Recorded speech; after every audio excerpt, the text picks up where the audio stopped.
we'll get you going. Okay, hey guys. All right, good morning everyone. Welcome back. Happy day after Valentine's Day. Congratulations on outstanding crafting. Who knew? I joked with some folks that if you had approached a group of adult hematologists with that test, they would have gone like, really? I don't think so. Thank you very much for all the participation yesterday and for returning today. Today we're going to start the day with a couple of presentations to put a context around the discussions that we had yesterday. We're going to start today with our colleague Alisha Keehn, who's the Associate Program Director at the National Coordinating Center at ACMG. So she's the all-knowing, all-powerful, all in charge of all of us. But no, seriously, she's a wonderful program director and really leads the charge on the national level for coordination of this HRSA program of the regional genetic networks. And so Alisha is going to give us the cross-country tour with exciting projects presentations. Alisha, thank you very much. Thank you, Kathy. Thanks for that warm introduction. And man, I have fear of missing out. I love crafting, so I can't see what you guys have done, but I'm envious already that I can't be there in person.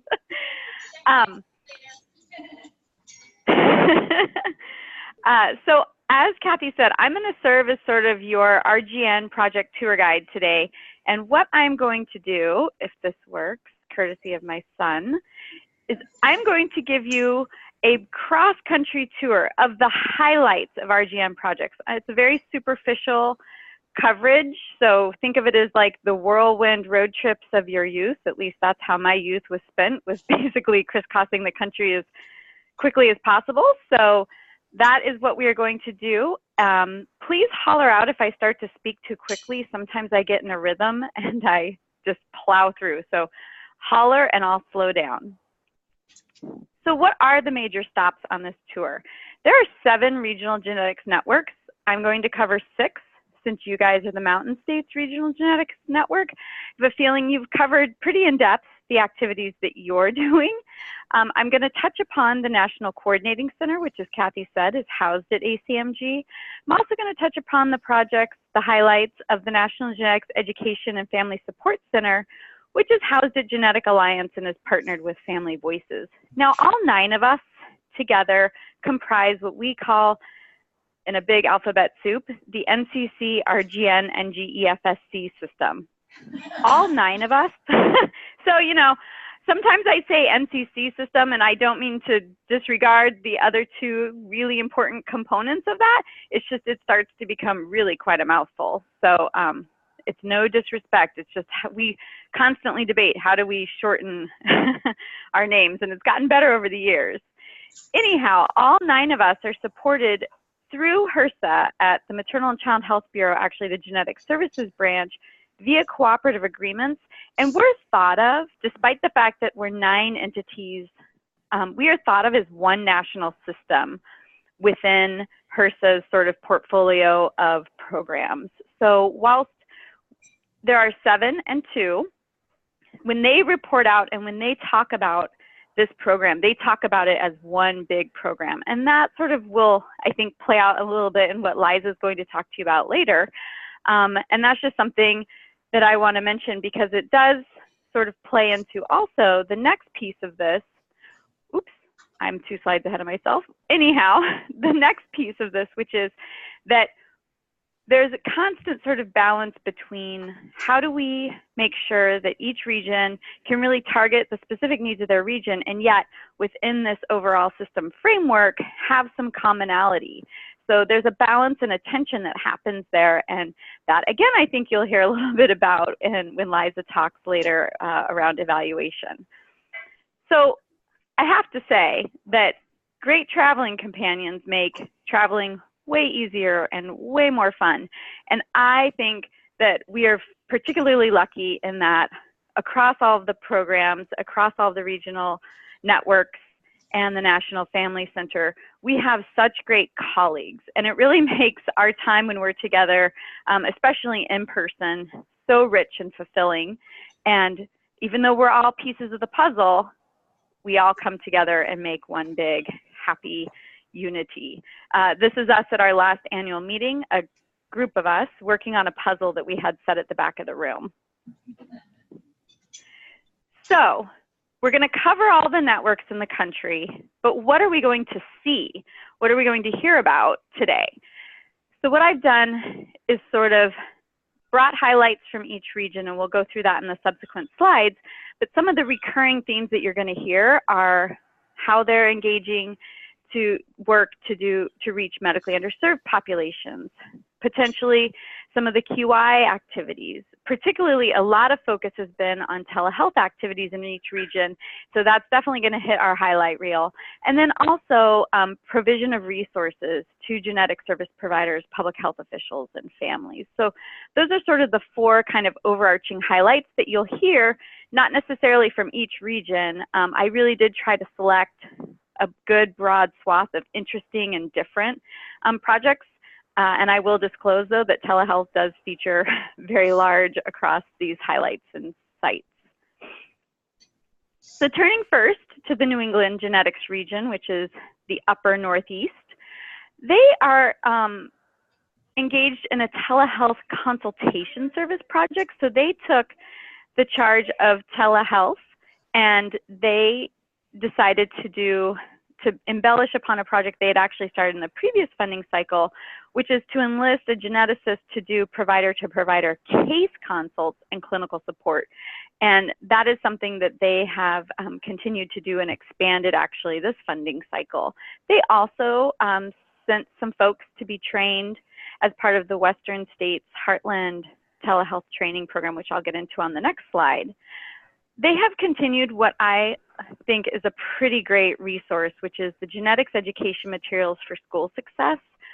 It's a website, and it's really meant to give resources to help broaden collaboration between individuals with genetic conditions, school, and medical professionals. And I know that school partnership is something that comes up periodically, and this is just something that I thought I'd share with you guys because it is a great tool and resource out there. Then they took the approach of reaching out to the different family voices chapters in each of their states to provide direct training and support to staff in each of their New England states. What they did is they provided background information on genetics and then training on available resources that were really targeted at the available resources within their region, and then also more broadly depending on the educational interests and needs. So again, trying to give a nice set of information to Family Voices staff so that when families reach out to them as they're part of their diagnostic process, as part of all the great Facebook groups that exist out there, that they then now have updated information and can direct folks appropriately. This is the gemsforschools.org website. I just thought I'd include it here so that if folks wanted to have it, they could actually have that direct link. Turning to Western states, that's all the way the far western end of the country, your neighboring regional genetics network. As I mentioned before, they've really spent the last almost over a year and a half engaged in a very comprehensive telehealth training program.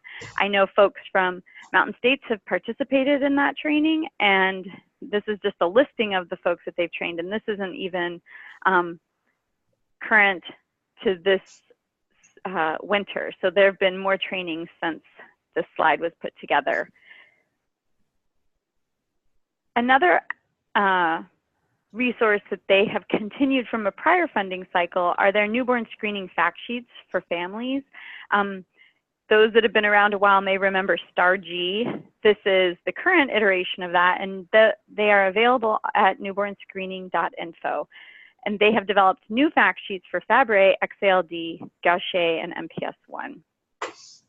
Another activity that they have engaged in has been to develop some education videos. These are animated, short, educational whiteboard videos related to newborn screening and newborn hearing screening targeted at the general population and primary care providers. Turning to the Southeast Regional Genetics Network, they're the far southeast corner of the country. They are engaged in supporting and establishing outreach clinics for telehealth in 3 states, Georgia, Louisiana, and South Carolina. So already you're kind of hearing in the thematic area of telehealth, different approaches for how in a particular region to pursue that activity. The Electronic Genetic Nutrition Academy is a dietitian-focused clinical and nutrition management education module that provides education-based knowledge about inherited metabolic disorders. Dietitians, as many of you may know, have quite a hand in helping manage metabolic disorders, and this is an ongoing training webinar that has case conferences and journal clubs as part of it. Let me see if I can. This is the flyer from one of their recent EGNA conferences. It was about managing metabolic disorders via telemedicine. So, and this just gives you a sense of sort of the journal club component, the case conference component, and then the medical commentary that accompanies this. They also host lunch and learns. These are concurrent in-person and webinar series that they offer within their region to healthcare providers, lab personnel, clinicians, genetic counselors, public health staff, and then students. They had held 2 webinars as of the fall with 47 in-person attendees and 36 via webinar. They also archive these, and I don't have current statistics on access of those webinars. Turning to the Midwest Genetics Network, this may have come up in some of your discussions. I know it's something that's been circulating because I think there's going to be some work with Mountain States and Midwest in this area, but they have developed and spent quite a substantial amount of time developing an MOC4, that's Maintenance of Certification Level 4 module on newborn screening. Maintenance of certification is really a QI program required by many physician specialty boards, and this particular one was developed by the Midwest. It was launched with the target audience of pediatricians through a collaboration with the Minnesota AAP, and they were shocked. 90 physicians took advantage of this on its first offering, and it blew them out of the water in terms of what their expectation had been versus reality in a very positive way. It was one of those like, we can't believe that number isn't real. They are also going to offer this a second time next month, and this will be available to pediatricians from other regions. So stay tuned if you want to have information on how to access that or to distribute it. They're also working on a second MOC4 module related to genetic testing for developmental delay in autism. And they hope to make it available to not only pediatricians, but also family physicians and general internists. And I think this project really highlights something we've seen ourselves at the National Coordinating Center level, which is how much farther a project can go when there is a champion in that partner entity. So in this instance, it was the Minnesota AAP had someone who was gangbusters about this, and that has really helped make this project a success. And I think of this as a nice reminder of how when you can find that champion, it just can take an idea and just launch it in a really wonderful way. Sometimes you get lucky and find that champion, and sometimes you have to knock on the door many years to find that champion, but they're there. The other thing that Midwest has done related to telemedicine is to develop a series actually of telegenetics primer videos. It started out as one video, and then they realized very quickly it was far too long, and they actually spliced it at appropriate stopping points into 3 shorter snippet videos. You can access those through the link I've included here. This is a screenshot taken from their website. You can see too, much like the Western states, it's an animated based video. It's not very long, very palatable.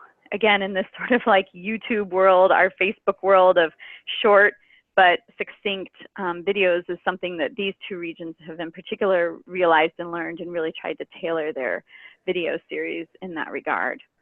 They also have had a telehealth training, and 10 providers were trained at a spring of last year telemedicine training hosted by Heartland that utilized some of the Western States materials. Western States and Heartland have partnered in that telehealth training program. Turning now to NIMAC, which is the New York Mid-Atlantic Consortium, inclusive of New York, Pennsylvania, sort of that swath in between New England and the Southeast Regional Network. They have launched a toll-free phone line that went live last August, and it is available for patients to call. They're connected with a genetic counseling student. It's run through the University of Pittsburgh genetic counseling student program there, and they have resources at their disposal to then, depending on what the patient needs are, it's nothing clinical, it's all about connecting them to genetic services. So if someone calls and has an actual medical question, that is not something they're answering. This is really meant to be a connective mechanism. And they were engaged in a pretty substantial marketing campaign because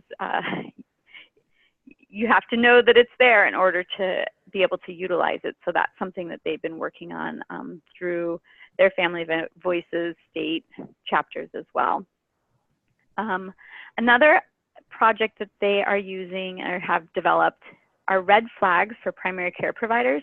This is a document targeted to community health centers to help increase the number of patients connected to genetic services. So you can imagine that it's this document that if in a questioning of a patient, certain indicators arise, that sort of can serve as a referral mechanism. And they have delivered this document via in-person and webinar presentations.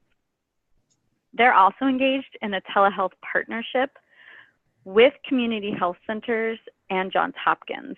So basically, the geneticist at Johns Hopkins runs an outreach clinic to community health centers in the Eastern Shore of Maryland. I know most of us, when we think about Maryland, we think about sort of the Washington, D.C. area and Baltimore and these areas of high dense population, but actually the Eastern Shore is fairly remote and difficult to get to, and difficult for folks from the Eastern Shore to sort of traverse into Baltimore. And I know that's almost laughable to you all in the great mountain states where distance is often the least of the worries coupled with weather. But this is a way that they've tried to increase that connection to genetic services with those community health centers out on the Eastern Shore. They are taking an innovative approach to telehealth and telehealth resource availability and sort of support.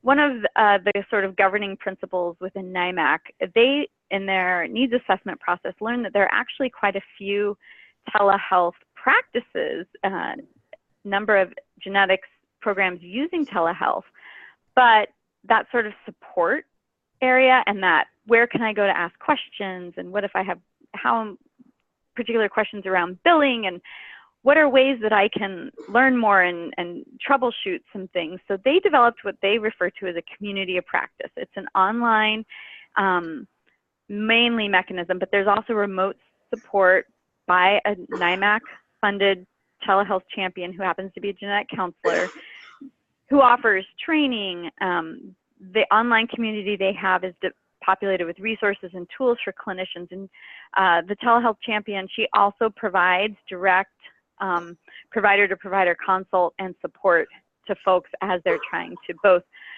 develop telehealth clinics and then maintain them. So one of their concerns was it's not only important to say that there are telehealth clinics and outreach happening, but then how is that maintained and supported? So turning to the Heartland region, which is another swath of the center of our country, in their needs assessment process at the outset of the project, they looked at all the medically underserved populations within their region, and then they developed particular targeted education programs for the Marshallese community, the Hispanic Latino, the Native American Indian, and they call this all sort of the education project. They're developing targeted education materials appropriate to each community. These are videos, written, oral, They're leading workshops and community gatherings, and then they are translating materials as appropriate. Another area of education in this region has been for families and in particular home visitors, and providing education materials again and workshops and training conferences to really increase their knowledge about how to access genetic services. And as I mentioned already, they're also co-leading the telemedicine training with Western states. So we've covered 6 of the 7 regional genetics networks, and now what I'm going to do is just spend a minute or two talking a little bit about highlight projects at the NCC and NGEFSC. So one of the projects that, again, referencing back to the Midwest MOC4 project, you know, where you just sort of luck into a project that is totally aligned with something you're interested in and has come up time and time again. That happened to us at ACMG right around the time we were writing our application. We had a consultant who is a healthcare interpreter by training, who has now transitioned into really doing a lot of healthcare interpreter train the trainer curriculum and course development. She works with the National Organization for Healthcare Interpreters and has really moved into this. And she actually, through a partnership with UCSF in San Francisco, California, had developed an initial module, train the trainer module around cancer genetics. And she reached out to us on the premise of, how can you help us extend the reach and awareness of this cancer genetics module? And we said, hey, we can think of ways to do that, but also we have this great idea. This has come up time and again for us around how to increase competency and knowledge of healthcare interpreters in the clinical setting around genetics. Would you want to partner with us this funding cycle to develop a couple of modules? And she was all in on that. So last year, they developed the prenatal module. She and a small advisory committee of genetics professionals. I believe the first training Mountain States had a key role in. And to date, this is information as of just last week, over 480 healthcare interpreters have received that first module, Train the Trainer training. We've had some tweaks and fine tuning to that education module, and it'll be available on our website along with a listing of healthcare interpreters who have completed the training and are able to provide it. And we're midway in to developing the pediatric model. She expects to pilot that at a national meeting coming up in March. And as we learned from year 1, at each training has represented an opportunity to sort of fine tune and hone each education module. So we're expecting that the pediatric module will fall under that similar kind of phased finessing. And so our new target for having that pediatric module available is probably late spring, early summer, just in recognition of that editing process that tends to happen. NCC continues to oversee the development of clinical decision support tools. We call those ACT sheets. These are really targeted at primary care providers. We are currently working on newly added conditions to the RUSP, secondary findings, and non-invasive prenatal screening. We've had a series of the secondary findings up before the ACMG board, and with some minor tweaks, we expect a subset of those to be available. And then malignant hypothermia and Duchenne muscular dystrophy were approved in December. And again, with a couple of tweaks, will be on our website shortly. We have had since 2009 a national clinical services directory. It has had different iterations, and this funding cycle, we decided that we really wanted to think through a way to have something that was easier, I guess I should say, to keep updated, because that is a struggle we have realized, you know, as different funded entities have come up in genetics. There are lots of different asks of genetics professionals, of public health programs around giving information around how to reach them, how to identify them, et cetera. and it's been a struggle to maintain it. And we knew that some regional networks had directories, were considering developing directories, and so we have gone through about an 18-month process now. We thought this was going to be much faster, but again, another one of those lessons that you learn once you look under the hood of something. It's often more complex and time-consuming than you had initially expected it to be, and that certainly has been the case on this project for us. We made a decision within ACMG to host it externally. It used to be hosted internally and part of the ACMG security network, and there were positives and negatives to that, and so that represented, you know, a multi-month discussion. And now we have decided and selected a vendor to help us develop a clinical services directory that I sort of think of it as a hub and spoke, the centralized mechanism of the directory, but will also have local instances that with RGN branding for each regional network that wants to participate in this. And then because it's centralized, designated RGN staff and NCC staff will be able to go in and make those updates to information in the directory. So more to come on this, because we do hope to have in fairly short order. We're in the middle of the requirements process with the vendor we've selected. They know we're very anxious to get this up and going, but they want to make sure that they think through all the pieces as well. Lesson we've learned around all that too. So this is something that we do have a clinical services directory up now, but we're really excited about what this will look like in the future. A resource we have available now on our website is CQ State Tracker. This is a national resource of information that allows you to track state, regional, national legislation and policy development related to genetic services. We have this on the NCC website, and it only tracks, I should say, current legislation and policy under consideration. If you want historic information, prior legislative session information, we are working to get the resource link for that, because there is a resource that does maintain that sort of historic tracking. But we have this available so that in your region, if you're interested in learning what's happening at within different states, you can go in. We've done some search term already so that when you go in and access this, you see certain things, but you are also able to select other search terms. We are pursuing a telehealth guidelines project related to genetics that in concert with the American Telemedicine Association, the National Society of Genetic Counselors, and ACMG in partnership. It's based on the ATA framework for telehealth guidelines, and we are working through that with our telegenetics work group. We also provide TA on QI, healthcare access and financing, evaluation, and telegenetics.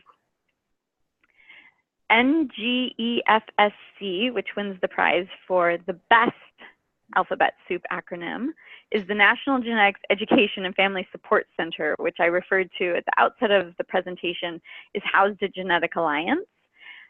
They are working on developing, and although we just had a conversation with Joel, and my understanding is they're re-looking at these, the guides that they had developed, but they developed RGN-specific guides to connect RGNs and families to their regional and state-based family-led organizations. And I think they're going through a retooling process of that resource now. They also have what they call their Advocacy Atlas. This is a cross-linking web resource that serves as a compendium of resources for navigators, home care workers, nurses, et cetera, to share with families. And that's what this looks like. It's tooled so that you can, at a particular point you are in life, or the family member that you're supporting is at that needs additional information. I can't click on these. This is just a screenshot, but you can go through and really get information targeted at these particular areas. Additionally, they offer diseaseinfosearch.org. This is a web resource containing information for families on support groups, providers, and resources. And they're currently working on building some more extensive web connections out to lab reports and personal health records and other educational websites, again, to also be used by care navigators and family support services. That website looks like this. You can search by condition name, or you can do an A to Z index look. They're also working to engage families in what is a longstanding Family Voices training around participation and engagement in broader activities, not just genetics, but how to engage families in the work that happens at national and state and regional levels. So I've covered a lot. It was a fast tour. And so what I thought I'd do is offer a quick recap of the major landmarks and sites that we've seen today in my talk.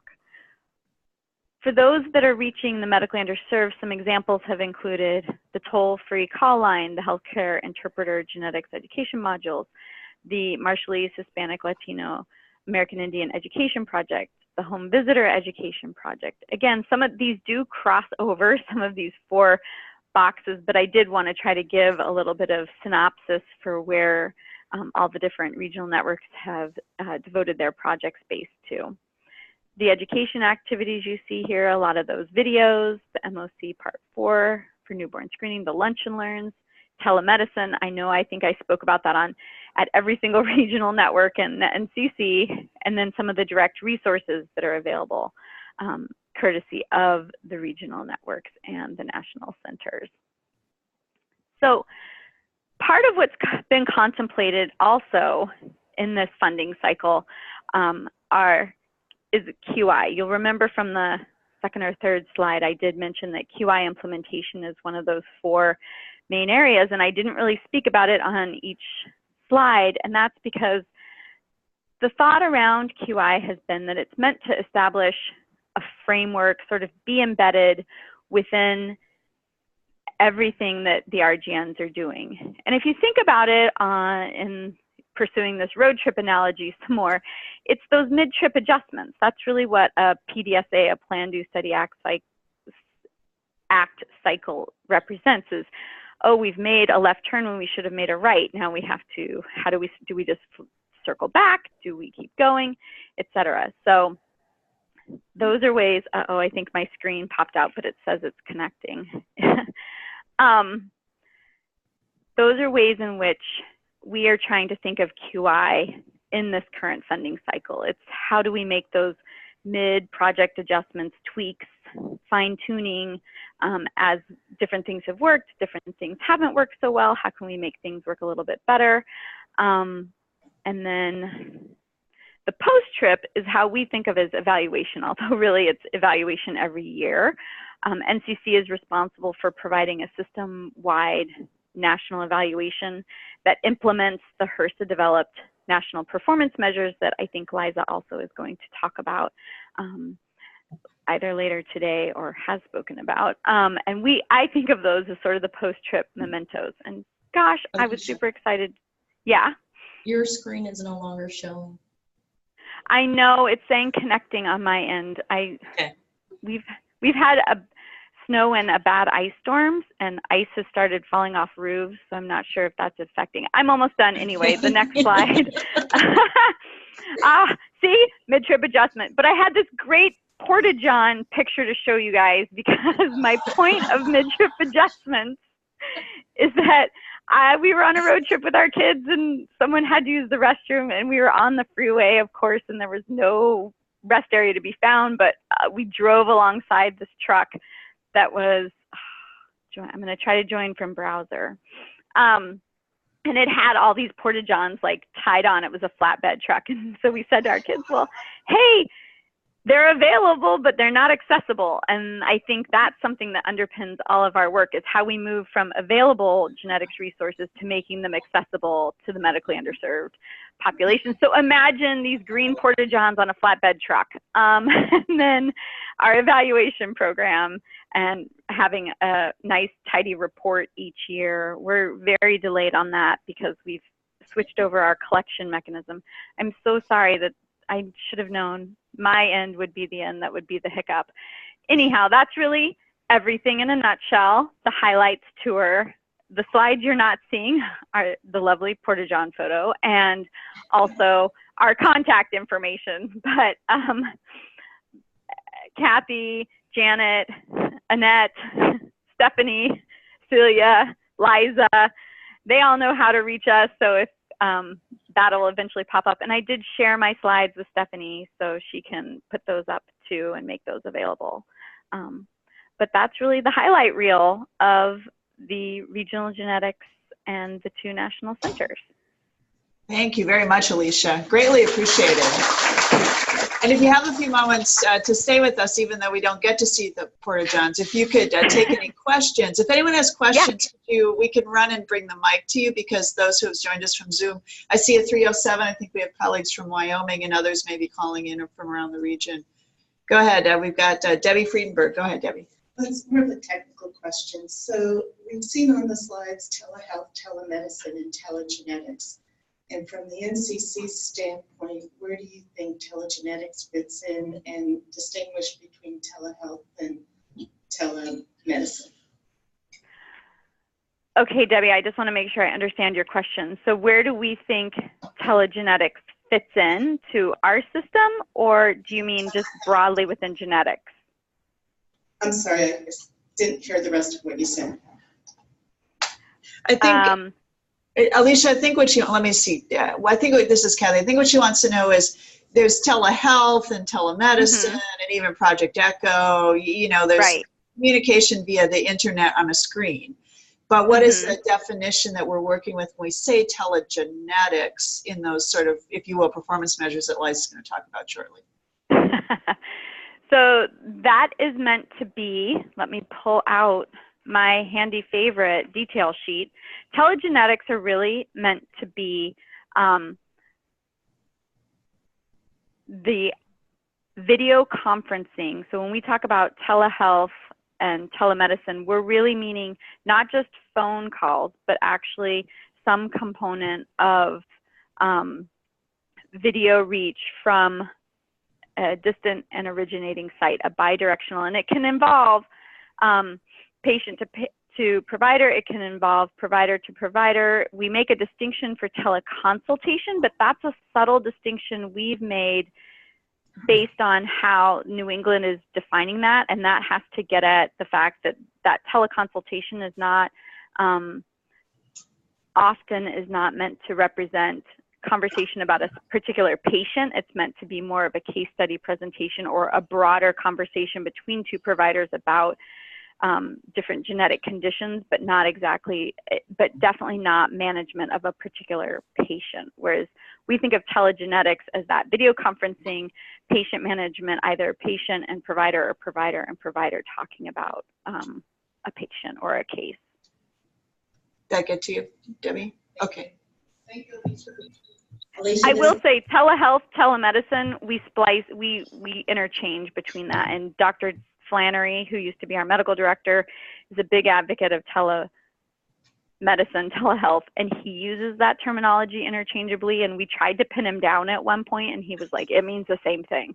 So for that piece, but telegenetics is meant to be the genetics focused of telemedicine, telehealth. Alisha, this is Celia, and I have a short question about the CQ state tracker for legislation. And my question is that tracking just things that have the word genetics in it, or does that also track children with special health care needs type legislation and Medicaid legislation? So we have used more than just genetics terminology. Actually, we were just having a conversation with our healthcare access and financing work group chair. That's the group that oversees our finance and policy work. And we were just talking about refinements to some of the search terms we've used because I have to choose my words carefully here. In some states now, there are legislation that's in development, sort of in committee in some states, that has potential consequences around genetics, but starts to talk, but is built into legislation that we wouldn't historically have thought would have had implication more around reproductive legislation. And so we're trying to think of how we can make sure to capture, because right now if you searched those states with our current terminology, you miss that legislation. So we're trying to think of how we can go about educating and making people aware that there's sort of been this interesting turn of how bills are, how do I put this? How they're, how certain things, you know, there's always been that sort of building into bills and sort of pork barreling that happens. But what started to happen is some of this subtle build into bills, and we're trying as a nationally, as a federally funded entity, think about how we can make sure to broaden those search terms without, you know, crossing into territory we shouldn't. All right, Dale? I just wanted to respond to the question about telemedicine, telehealth, what have you. And I actually work pretty closely with Dr. Flannery as we're looking at guidelines for telegenetics. And I think that's been one of the problems, is that the terminology is confusing. And let me just say one thing. Tele comes from the Greek root word, which means at a distance or remote. So we say telephone, telescope, television. So when we say telemedicine, generally we're talking about the provision of clinical services over distance. So it's generally clinical. Telehealth is looked at as more broad. It includes telemedicine, clinical services, but education, public health, you know, a variety of other areas related to health. So that's sort of the general approach.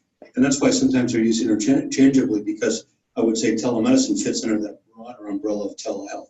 Other terms now that are being used to make it more confusing for you is virtual health. Oh. Where we're not seeing patients in person. The other is digital health, e-health, and so on. And what we're hoping for, these are tools, information communication technology tools that enhance access to care. And eventually, we may or may not actually use these terms. It's just part of how we deliver care. And that's what I'm seeing across this country, is that we're using these tools to deliver better services. Some of it's clinical, consultation, education, both for providers and for families and patients. So, you know, I think we're still kind of in that dilemma, so I'm not surprised at your question, what's the difference? But generally, that's how I look at it. Telemedicine is the clinical service over distance, and there's a variety of ways you can do that. You can do what's called video. You can do live video. You can do what's called store and forward, where you capture images or data and share it. It also should, and I'll just finish with this, include health information. So a lot of us are working with health information exchanges. Because if you see a patient in person, you want their health information, you want to document the event. And I think we'll see more and more of that need to integrate the electronic health record and health information exchange in general. So I don't know if that really helps, but your confusion is not unusual, and it's one of our problems. And then it looks like something really unique and different. It should be all integrated. Thank you, Dale. Does anyone on the phone, I see colleagues now from Montana, Colorado, and Wyoming, anyone on the phone have any questions for Alisha?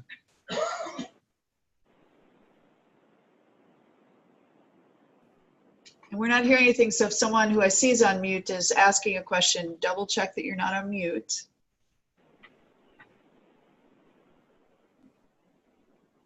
All right, well, oh, one more question. I'm sorry, go ahead. Hi, Alisha, it's Kristi Weiss. I have a question on where we can find some of these resources to share around, among our networks. The one that I hadn't seen was the red flags for the PCPs. Are these all available on NCC, or do we go to the regional networks websites directly? I would go to the regional website, particularly for that red flags document. We have some of the resources on our website in our resource repository. I'm trying to remember, and because my internet is being really uncooperative this morning, I can't verify. It may be within our resource repository, but your best bet is to for sure go to their website or to reach out to those staff at NIMAC. All right. Thank you very much, Alisha, for joining us. Stay warm and dry in the cold and ice. We are enjoying, well, I won't tell you how lovely it is outside. Thank you very much. You're very welcome. Thank you. All right. All right, so next on our agenda this morning is to then, with the thought about what other regions are doing, to have Liza Creel come up, our accomplished evaluator and woman of all trades, doing a lot for us on the management team, to give you a sense of what we have accomplished to date and some of the goals of where we need to go in terms of meeting the requirements of this grant cycle. So Liza, come on up, and I don't know how to make it happen. I have no idea. There's Annette, she'll come up. Yeah, I don't want to mess it up.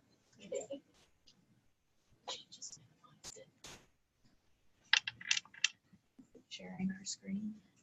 No, where's that? Is this it? Here. No, this one. That's it.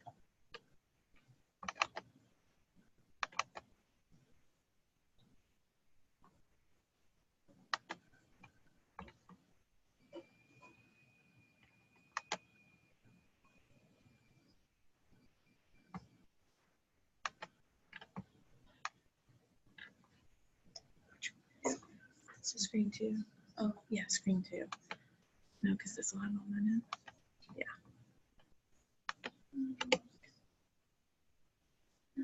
Yeah. All right, I think we are all set technology-wise.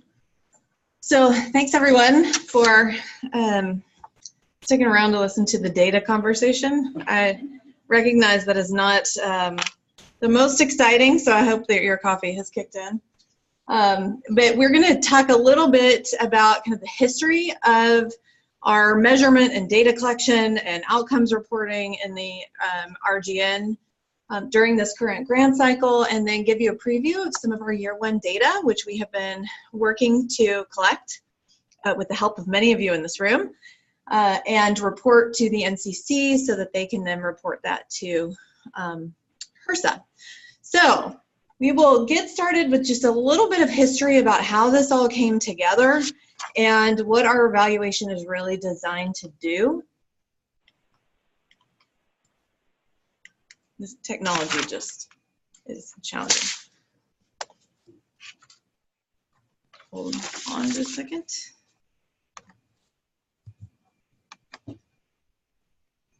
There we go. Okay, it's advancing now.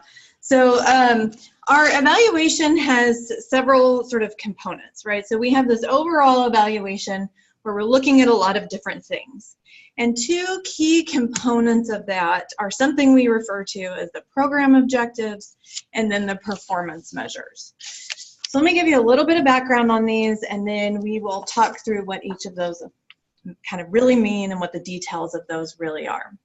So in 2016, when your Mountain States leadership team got a notice from HRSA that said, hey, it's time to reapply for competitively for what is now the Regional Genetics Networks, in a very long document that outlined what the agency, the Health Resources and Services Administration and Genetic Services Branch, wanted grantees to do. HRSA outlined something they call the program objectives. And there were 4 or 5 primary program objectives that basically said in the 3 years that we are trying to fund someone in each of these regions to improve access for medically underserved populations, these are the milestones we want those regional genetics networks to meet. And they quantified those milestones in the grant. So many of these grant applications and proposals were written by Mountain States and by the other regional genetics networks, and the programs are really designed to meet those program objectives. We'll go through exactly what those are in just a few minutes. Once all of the regional genetics networks had been awarded and funded and had launched as of June of 2017, many of us who are kind of data geeks and evaluators and leaders in the regions began to get together through the NCC Coordinated Evaluation Work Group, and under HRSA's leadership and NCC's facilitation, there were performance measures that were developed. And there are 5 in total, some of them are multi-part, of course, performance measures that really detail accomplishments and measurement strategies for each of the RGNs. And the purpose of these is really, as Alisha kind of alluded to in her presentation, to some extent, these performance measures are designed to measure consistently across regions, right? We're all doing very different things. We all have similar but also different challenges in the regions. But telling the story of the regional genetics networks to a legislator, to leaders in the country, to leaders in your state, is really supported by national data when it's available. So the performance measures are really designed to have some consistency in reporting across the regions for predominantly reporting at the national level. Okay, so what do these things really mean? So going back to these program objectives, this is what was written into this announcement saying, please compete, apply for these regional genetics networks, cooperative agreements, and outlined in that announcement were these program objectives. Basically, what HRSA said is the funded organizations by May of 2018, which happens to be the end of year 1 of this grant cycle, the RGNs must serve at least 250 individuals or families. Those goals are expanded into not just serving more people, but increasing the number of people that were served by the end of the full grant cycle, or May 2020. So you can see by May 2020, the expectation is that each RGN serve at least 1,500 individuals or families, and that there are a number of increases observed. A 20% increase in the number of medically underserved patients served, an increase of 20% in clinical sites that use telehealth and telemedicine, an increase in 20% of the number of medically underserved patients served, an increase in 20% of the number of primary care providers using RGN resources. So you can see these really sort of align with the priorities of the funder in allocating these funds to regions to meet some of the goals of HRSA and of the Genetic Services Branch. So many of the regions, mountain states included, sort of wrote their grant proposal in a way and designed the program implementation in the region to meet these particular metrics. Now you can imagine that for many of us looking at these numbers, these are the same for every region. There happen to be more people in some regions than there are in other regions that are much more rural. So we have thought a lot about what 1,500 means in mountain states versus NIMAC, and have shared a lot of feedback with HRSA and others about really realistic accomplishment of some of these goals. But we'll talk a little bit about how much mountain states accomplished in year 1 and what our goals are for meeting these by the end of year 3, which I had not thought about, Kathy, is only 1 year and 4 months away. Until yesterday. Thank you for that. Okay, so those were the program objectives, right? That's what's written into this. You have to do this part of the grant, right? So after everyone got funded, we all came together with HRSA, with the National Coordinating Center, to develop these performance measures, and they are listed here. So under the performance measures, we as mountain states and all of the other regional genetics networks are counting a number of things. Each year we're counting the number of stakeholders, focusing on providers, individuals, and families that receive education or training on genetics from the RGN program, the number of resources on genetics that are used or accessed from the RGN program. So Kristi and I talk a lot about website downloads and things like that. The number of patients for whom an RGN program facilitated connections to a geneticist. You can imagine the extensive conversations around what a facilitated connection really is. We'll talk about that in a little bit too. The number of providers that are trained by the RGN in telehealth modalities. You heard Alisha talk about all the work that Heartland and Western states are doing around provider training. Mountain States is a partner in that, sending and supporting attendance of a number of providers from our region in those trainings. The number of RGN supported sites that use telehealth modalities, and the number of patients for whom telehealth modalities for genetics were used. Okay, so here's just a little bit of background, kind of thinking back to our bigger, wider evaluation. Yes, the program objectives are important. We actually have to do what we said we were going to do. Yes, the performance measures are really important because we want to contribute good quality data to what's being reported nationally. But more importantly, Mountain States is doing a lot of other stuff, right? And as an evaluator and as your evaluation team, we want to measure not just what you're doing, but how much it really makes a difference. So the extent to which Mountain States is meeting those program objectives that were outlined in the grant application, but also the extent to which the outcomes that we observe can be attributed to what Mountain States did. So we sort of have this process-related piece. Did you do what you said you were going to do, right? We checked a lot of boxes.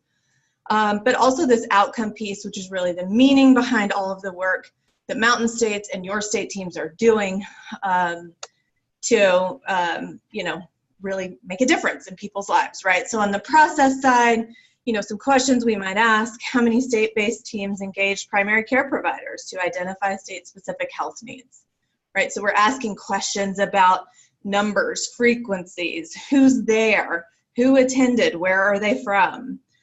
On the outcome side, it's really about, you know, what difference is this really making in our region and for the families that are being served in our region, not just by the Regional Genetics Network, but by the system of care that Mountain States is working to strengthen. An example of a question here would be, to what extent does Mountain States improve access to genetic services for underserved populations in the region? Oops, okay, there's been a lot of work on this so far. Year one was, you know, a matter of us just trudging through a lot of confusion kind of early on. How are we going to do this? What does this mean? What's the definition of facilitated connection? How's everybody going to measure that? But I think it's really paid off in now halfway through us actually having some good data. So far, really in year one, what we and our evaluation team, myself, Deborah, who's a graduate student who works with me, and your leadership in Mountain States, spent a lot of time really just sitting and crosswalking a lot of stuff. Okay, how do these program performance measures map to those program objectives? I mean, sometimes we even got so confused about which was which just because we were so deep in it. You know, we have like 15 different documents really that look at some of this. So lots of crosswalking, you know, what maps to what? Where are we reporting which thing? But that was really helpful, right? Because through that process, we did a lot of things like identify indicators of some of these outcomes, identify data sources. Some of the work that you are doing in your states has become kind of key data sources for us measuring on some of this. For example, telegenetics. We as evaluators really think about how we actually analyze this, right? How are we going to measure this change? What's really our equation? I think in numbers. What's our equation behind all of this that you know, helps us get to the, you know, that real outcomes piece. You can see this little table at the end. This is just an example of kind of what we did. What question are we asking? What indicators are we using to kind of look at the extent to which Mountain States is meeting or addressing that question? What data sources are we using to measure those outcomes? How are we going to analyze that? And then what's the relationship, right, to these program objectives or performance measures, depending on what we're looking at? One of the really big things that we did in year one was work very closely with the Institutional Review Board, who sort of monitors human subjects research at my institution, because we knew we were going to be getting a lot of data. And obviously, it's really important that we protect people's personal health information. As it turns out, what we are really documenting in the Mountain States evaluation is transactions. We don't actually have any health data so much. What we have is the fact that there was a visit. And we sometimes have information about the patient at that visit, but we don't have any diagnoses. We did not ask for any diagnoses. We don't, have much context at all about the visit except that it happened. We do ask for things like zip code because that helps us measure underserved populations in some ways. And so we worked really closely with the IRB at the University of Louisville, which is my home institution, who helped us kind of determine what level of review we needed. They actually have deemed this not human subjects research because it's all transaction level data. So we actually have not had to consent anyone or anything like that, which has made it much less complicated on our end, but continue to maintain conversation with them as things change, just so we're covered in terms of human subjects protections.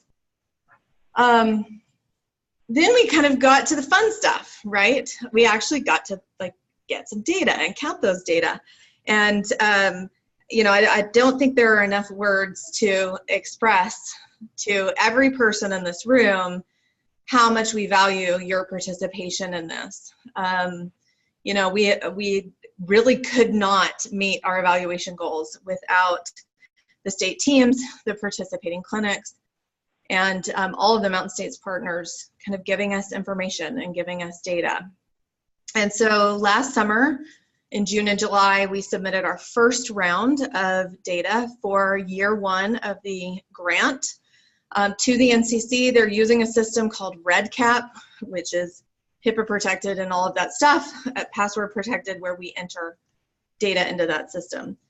We've also entered and used a bunch of data for reporting to HRSA in the last year, both in terms of telling HRSA the progress of the region, but also kind of filling out their typical forms for reporting it through what they call the performance report.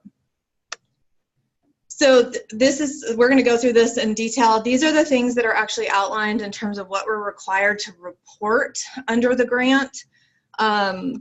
They're all listed here as well. These are our reporting requirements really mapped to data sources for each of these reporting requirements. So we have to count the number of individuals and families served by in our region.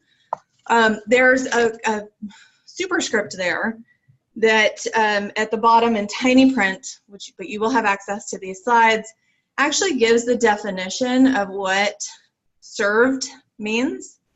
Obviously, the Mountain States Regional Genetics Network is not a clinical provider in and of itself, and isn't directly serving patients, at least not clinically. What HRSA defined served as, and I will just read this, is an individual or family is directly served by the RGN if a genetic appointment has been facilitated through RGN resources. But an individual or patient can also be indirectly served through the RGN through outreach and education to primary care or public health. So what this means, after lots and lots of conversations, is that telegenetics programs that are supported or facilitated in some way by the Regional Genetics Network, who then serve patients, kind of count as RGN supported, even if it is an more indirect type of support. Also, all of the education and training activities that Mountain States does to serve individuals and families also counts under this. So that's kind of an important distinction. Obviously, we're working with many participating clinics in our region to document the number of patients that are being seen through these RGN-supported projects. Obviously, the state teams are doing a lot of really interesting work serving families in your own state, and many of you are working with us to kind of document the number of individuals and families served either indirectly or directly. We, of course, are maintaining a number of records related to education and training. For example, the Genetic Summit that many of you attended had a number of education and training activities.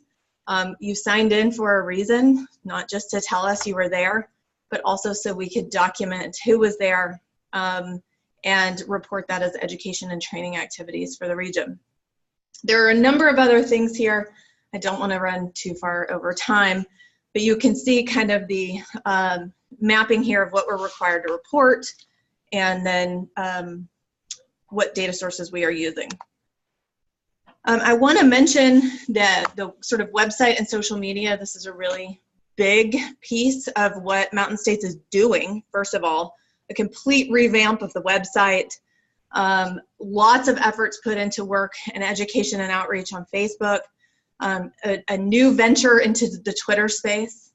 And so we have learned a lot about Google Analytics and Facebook Analytics, and are using, I mean, there's just a massive amount of data that's available around the website and social media. We've learned a lot from NCC and other regions on how they are using those data so that we're measuring consistently across the regions. But we've also sort of taken a leadership role and set some of those definitions ourselves. And that part has been really, really interesting. There's so much data, I mean, you almost don't have time in a year to go through it all. It's pretty amazing. All right, so let's get to the fun stuff, which is, what did we do, right? I mean, fun stuff for people like me. I hope it's fun for you. So this is what I'm going to report on to you guys today, is really those performance measures. So there's the big program objectives. We'll map over to that in a minute. But on the performance measures, these are those things we all came up with under, you know, HRSA's guide leadership and guidance after the grants were funded to establish some consistent metrics across regions. So every RGN is reporting on these 6 performance measures. PM just stands for performance measures, and the numbers just sort of map to which is which. PM1 has 2 areas. The first is around education and training, and the second is around website and social media. So in year 1, this was June of 2017 to May of 2018. The Mountain States region did education and training for 34 individuals and families. This could have been multiple. It says interactions there instead of individuals, because we know that people participate in multiple Mountain States activities. So these are not unique individuals, but instead interactions with individuals and families. 34 sort of unique individual training or education events. We had 97 with providers. We'll talk a little bit about website in a minute. In terms of facilitated connections, we reported 16. There's an asterisk there because that is really just facilitated connections related to getting a patient into an in-person visit or providing them with referrals into some type of genetic service in another way. This does not include telemedicine or telegenetics. And we have provided some feedback on how the Mountain States kind of operates and the goal of all of the outreach and expansion into telegenetics really in this region, and that those truly are facilitated connections too. There's been a lot of efforts put in by you guys as state team members and by members of the Mountain State staff team to really facilitate and strengthen the infrastructure for telehealth in the region. There I am using all 3 words in one sentence. And we think there is a very, very strong and well-justified argument for not forgetting that there's also 90 telehealth visits in this region that we think qualify as facilitated connections. Now, we also understand the need for unduplicated counts and all of that. So when you look at the 16, just know that that does not include telegenetics visits that occurred because of some Mountain States related or supported program. Those are counted under performance measure 5 down at the bottom. Performance measure 3 is the number of providers trained in telegenetics. We actually reported 1 for year 1. There have been a whole lot more in year 2. Some of you may have participated in those. Those just will not get reported until later this summer. In terms of the number of RGN-supported sites using telehealth, we report in 2 different ways. We report the site where the doctor or provider sits, and that counts as the distance site. And then the number of originating sites, which would be the site where the family is. So one distance site could serve multiple originating sites. And that's why you see the numbers separated there. So 5 distance sites in year 1 and 17 originating sites where families were being served. I want to go over our website and social media statistics here. We do report website hits, number of primary users, these are unique users, and the number of primary visits, so non-unique user visits to the website. We report those by state. We can actually figure that out on Google Analytics. And then we also see, actually, down at the second from the last row here, that there are a number of visits to the Mountain States website, a substantial number from outside the region as well. I have to say probably, I don't know, 20 of these are me because I live in Kentucky. You know, but we can't actually parse that out. So you can see there's actually a number of website hits and users of the Mountain States website. We can actually also look at this over time and look at trends. We haven't done that yet, but that's something we want to do, really understand not just are people going, but is the number of people going growing. That's the whole goal, particularly as it relates to things that Mountain States is doing. Some other related stuff, there are a number of resources that have been developed by the Mountain States region in the current grant, the network kind of composition of Mountain States, but also under prior funding cycles. And we can still count all of those resources that were developed prior to June of 2017 as resources that are made available by Mountain States. A great example of this is the work of the Metabolic Consortium, and a lot of the documents that were produced out of that group that are still available on the Mountain States website and still get a number of hits. In year one, we actually reported a total of 235 different separate resources that were downloaded or accessed on the Mountain States website. The total number of downloads across those resources was 830. We did not have a Twitter site in year one. It launched in year two, so you're not going to see Twitter stats, but we had a lot of activity on Facebook. By the end of year one, there were 656 followers. Facebook reach, I have to look at the definitions of this because I'm still not entirely, I don't have them memorized. Facebook reach is the account of the number of people that saw a Mountain States post at least once.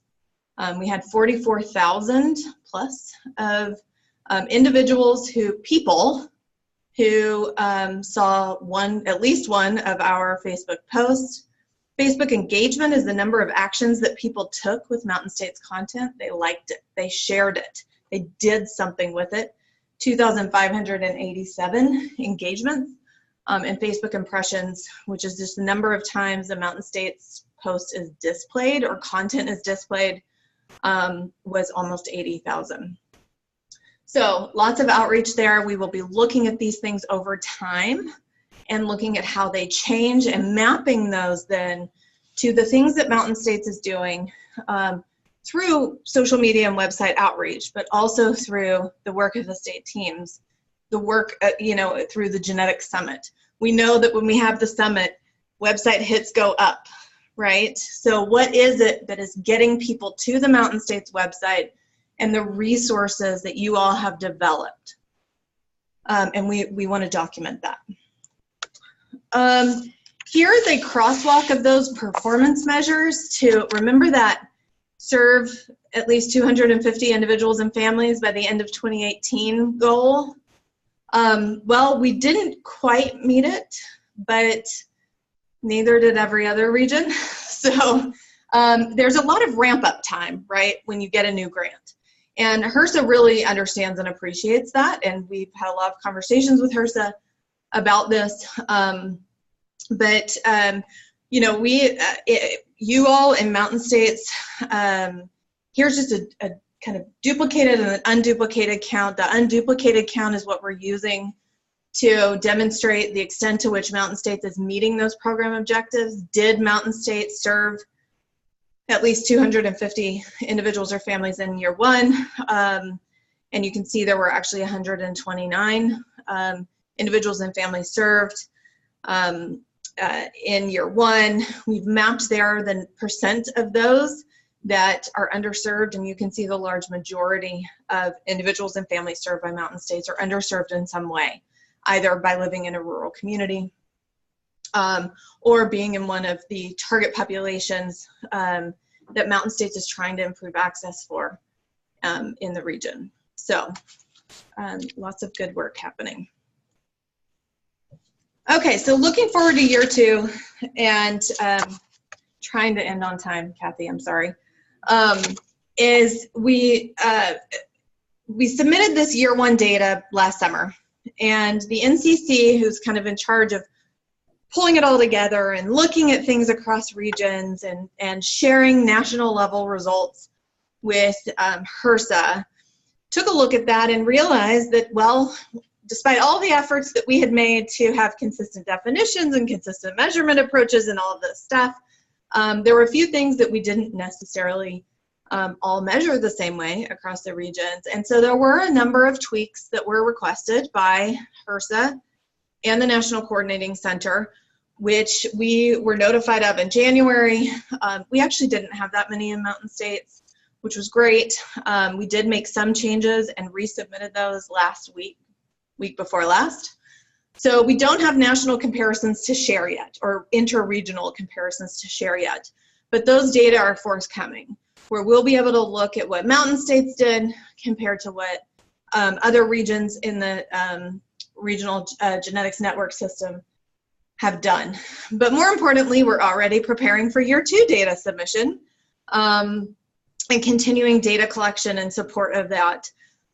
Data collection and documentation from existing providers and clinics, from new clinics. So all of the work of that underserved populations project, a lot of the implementation happened in year 2, especially in the outreach to primary care and pediatric offices that we'll be reporting in year 2. And we're really excited about adding that component into the data piece.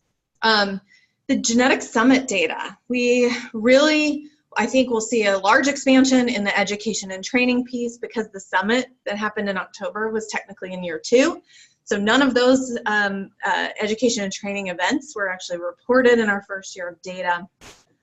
There's a lot of other education and training activity. Kristi, of course, has launched a Facebook Live sort of project that you're going to hear about in the next talk. Jan presented to Metabolic University. There's lots of other things that we are documenting and we'll be reporting. Probably most importantly for you guys is that you're all doing really important work too. And we are here to support data collection, measurement, anything like that related to your individual projects, so that we can also help you demonstrate the impact that you are making. We will submit to the National Coordinating Center this summer again. We'll submit through RegCap, which is the system they're using. The really exciting part for somebody like me, and I think really for decision makers in the region and nationally, is that we're also going to be able to begin to kind of looking at trends.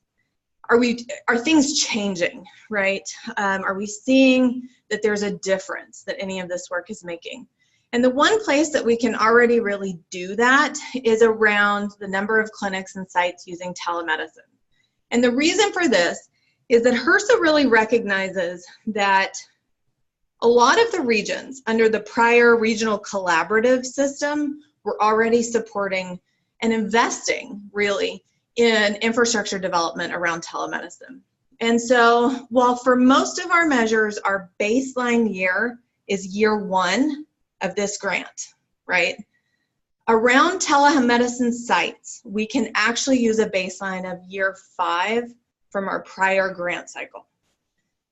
Which is really nice because we actually, I would argue, have a true baseline in that way. But it means we can also look at trend analysis really early, and I've done just a little bit of that for you. So here in this graph, you can see the lighter green is the baseline, so year 5 under the prior grant. The darker green is year 1 of this current grant cycle, and you can see we did have an increase in both types of telemedicine sites over that year period. Distance sites, so the number of sites where the provider sits, increased by about 25%. That's actually just 1. We're talking about from 4 to 5, but still. Originating sites, a number of additional originating sites added to new clinics and some existing clinics. for an overall percent increase of about 29% in sites that are using telemedicine in the region.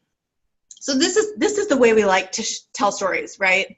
That things are changing, that theoretically we think, right, we hypothesize that the expansions of these clinics do actually facilitate access to care and improvements in access to care for underserved families and in underserved communities. So I want to talk, this is sort of my last piece, around national data reporting. And really what the National Coordinating Center, Alisha, Debbie Mays, and others at the NCC are helping us do. And really, as I mentioned before, as Alisha sort of alluded to, it's really important that we have some level of aggregate data reporting nationally. And the reason why is because we all have our own stories to tell, but together there's sort of a larger voice, right? And if we can measure consistently across regions, it helps us tell that story better. It helps us report to HRSA in a unified way, at least around particular measures. It increases our sample size, right? We know that in genetics, quite often serving rare, treating rare diseases, there aren't a ton of genetics patients, right? That any one community may need to serve. And so there's some value in these sort of national efforts. I think most importantly, it really adds value to these policy and decision-making conferences. We talk in our management team calls sometimes about, if you happen to be at the Capitol and you're on the elevator with your elected official, what's the story you're going to tell? And it's not just a story about your own community. It's a story about the state that that person represents and about the impact that's being made in this program across the country. And these data and this national reporting help us do that. But this is not without challenges. We have a lot of different ways of measuring things. We have a lot of restrictions about reporting particular types of data. Not everyone can share zip code. Sometimes we have to report in aggregate when we really wish we had individual level data. That's the reality of this type of work. We sometimes have measurement inconsistencies across regions, sometimes within our region, and we have to think about how we really compare apples to oranges. We also just have different regional activities. This is hard. What's happening in all these regions is really varied, even though we're all really aiming to meet the same goals and to make a big impact. So what this potentially results in, right, is a lot of regional variation. So when we look at national data, we know that there's some measures where there's going to be outliers in one way or the other, right? One region uses Facebook a lot and has 80,000 hits. Another region hasn't emphasized Facebook as much and is doing something else. So we know there are wide variations. How do we tell that story given the variation across regions? And one of many of the ways we kind of do this is, we describe data in a lot of different ways. Probably most importantly, we try to add a lot of context to this. We use qualitative data and information about the projects to really characterize the numbers so that we can explain what those variations and differences are. I'm kind of a trained researcher, but as your evaluator, also think through more sophisticated methodologies or analytic approaches that help us really get at what the true change is. That's what I lie in bed and think about. But hopefully it helps in measuring these outcomes. I just want to mention some other things that we do as an evaluation team. We've done this with many of you in this room, is provide a lot of technical assistance around your own evaluations of your own projects. We are willing and able and will absolutely join state team calls if you have questions about data, about measurement, and that's what we get paid to do. We are here to help in that way. We are helping a number of partners in the region who are maybe surveying stakeholders around developing that survey instrument, identifying distribution outlets for disseminating those surveys, and quite frequently helping with data analysis of data that you all are collecting. So I really want to thank everyone in this room, everyone on the phone, and all of the state team members for providing us data, for participating in the process. We really could not do this without you, and I know sometimes our asks are lengthy, or I don't know, they come pretty often, but we're very, very grateful for your participation and input in this, because I think it really helps us do a good job of showing all the good work that Mountain State's doing. All right, thanks. So we'll take questions in just a moment, but I wanted to offer a perspective as one of the, co-project lead management team folks that have to do the dance for our colleagues at HRSA. So I would summarize in the following way. In theory, HRSA is looking at the end of May of 2020, we have touched 1,500 medically underserved individuals with genetic conditions and facilitated their connection to genetic services. We did less than 100 in year one.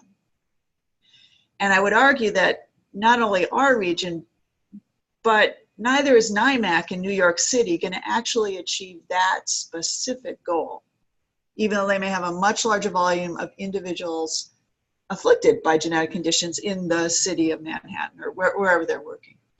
And a philosophy that we've adopted, have touted on all the calls we can with HRSA and with the regional networks, is that we would prefer to think about our region as having large areas of need that may contain 4 or 5 individuals with genetic conditions in all of Wyoming, maybe newly, but that now our region is safe for those individuals because of the telegenetics program in Wyoming. That is, as you think about the projects that you're achieving, think not just about how many individuals Liza can notch on the belt, but is there now an entire population, an entire reservation, an entire state, an entire healthcare system that is newly connected, so that future individuals, as they come through the system, in aggregate volume eventually 1,500, that will have access to genetic services that was not existent prior to this network. So in addition, sometimes certainly we get hung up on numbers and, oh my gosh, 250, we did less than 100 that were medically underserved, right? It was 129, but only 72% were medically underserved. But now through our efforts, large expanses across this region are increasingly connected, so that when families and individuals come into the region, they have access that was not previously available to them because of the work of the project. And that is part of the context, if you will, the qualitative way that we're going to demonstrate how the map is so much more covered than it ever was at the end of 3 years, whether or not we get to some number of underserved individuals. So I'd say that by way of encouragement, if you're thinking about, wow, my little project's going to bring about 12 people next year, that's awesome. But that project, those are just examples of individuals who in the future are going to get served, especially if we build it in a sustainable way. And the other thing that, again, from a philosophy, is you've already seen from Liza showing the trends of increases in, for example, telegenetics visits, is that the other part of this metric is that we need to increase by 20% each year the number of providers trained, the number of education to consumers, the number of telehealth visits, or the number of sites offering telegenetics. That is eminently within our reach, and arguably we've already exceeded in year 2. And that's, I think, by the end of the grant year. Honestly, I don't want you to sit back on your laurels, go home and say, hey, I'm done. But we've actually met those metrics for the entire grant cycle in many arenas. So we will demonstrate things that HRSA is looking for. But I think it's not so much in our region, I think, about the numbers, but about the systems that we're changing and how that's going to impact people as we go forward.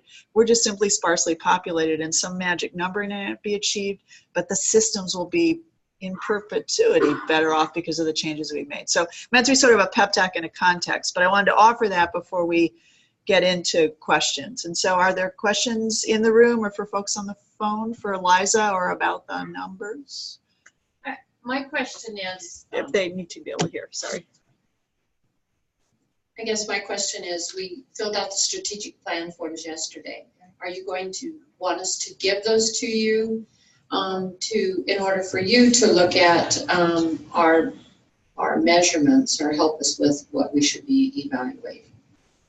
Yeah, I think, I mean, to the extent that we can take a look at that, take a picture of it or whatever it is, that would be wonderful, because I think then we can have a really good idea what you're doing, what you're planning to do, and offer suggestions on, you know, how you might measure some of that or count your interactions with families or whatever it is based on what you're doing. So we absolutely want to be engaged in that, and if we can start with the form you filled out, that's a great place. And we're looking forward to the opportunity after we do just a little bit about the QI integrated, and then take a break, and then have the state team, we call them report outs, but you can share what you're planning and engender more conversation and share information that way too. Yep, go ahead back there.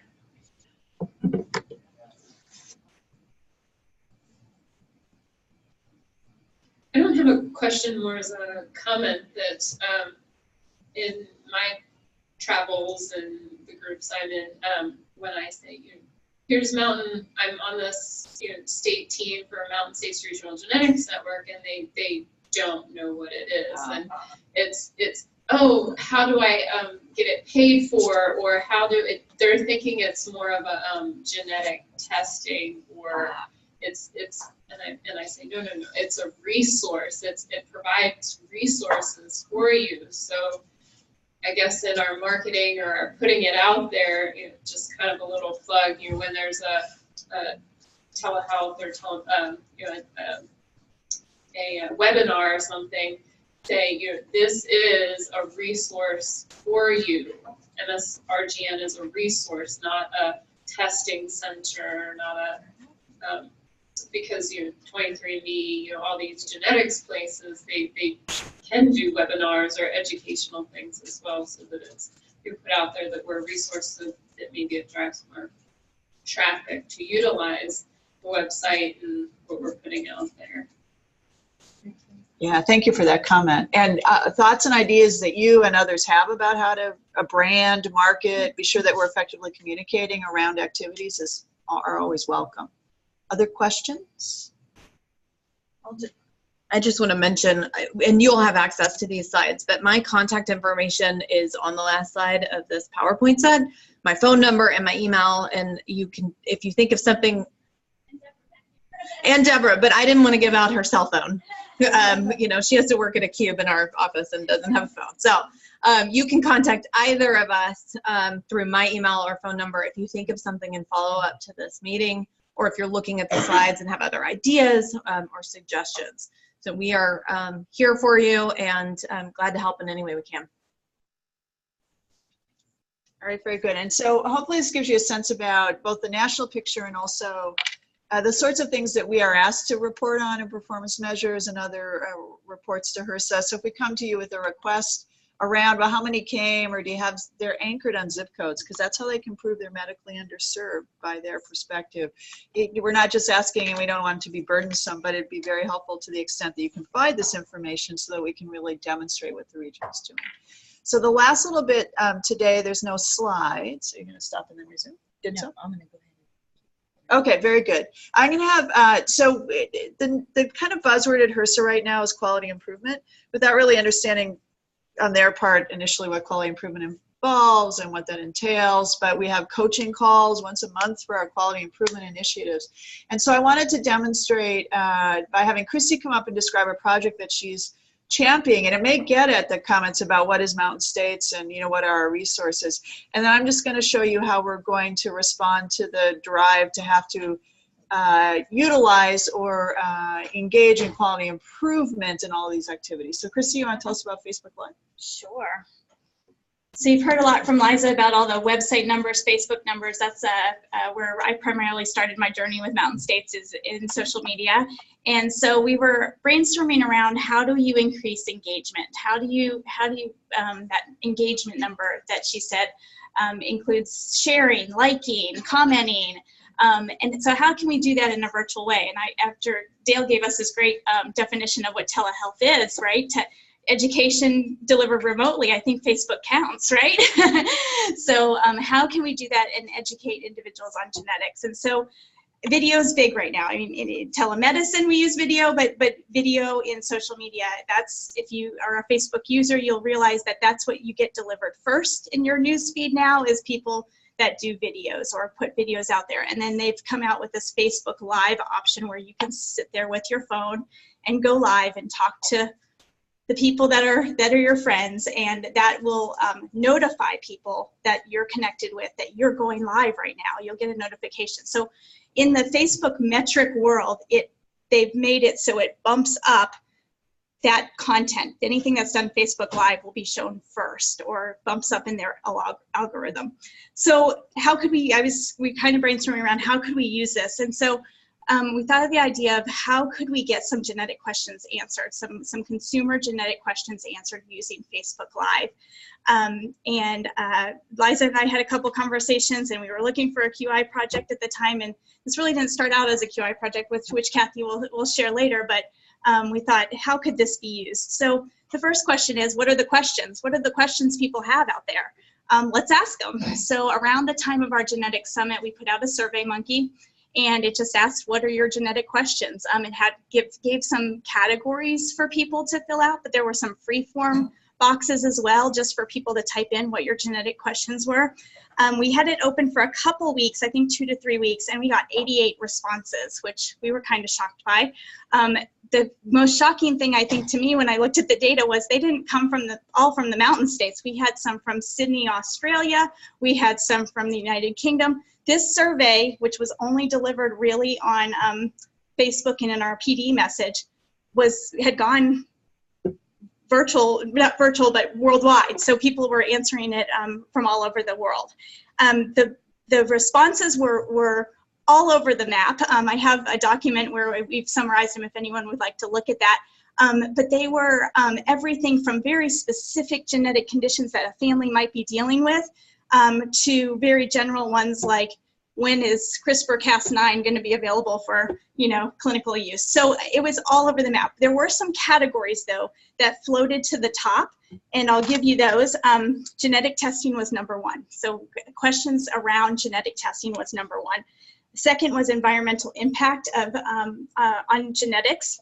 Third was insurance coverage of genetics. Fourth was genetic support and advocacy type questions. And fifth was genetic clinical trials and treatments.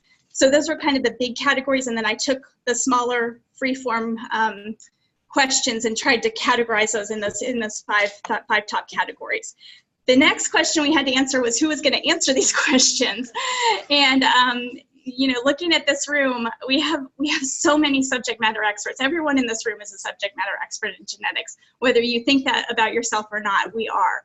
And so we went to our membership of Mountain States, and whether, I'm not sure if you saw it or not, but we put it out on Facebook. We put it in our PD message, a call for people who would like to maybe answer one of these questions that came back for a Facebook Live.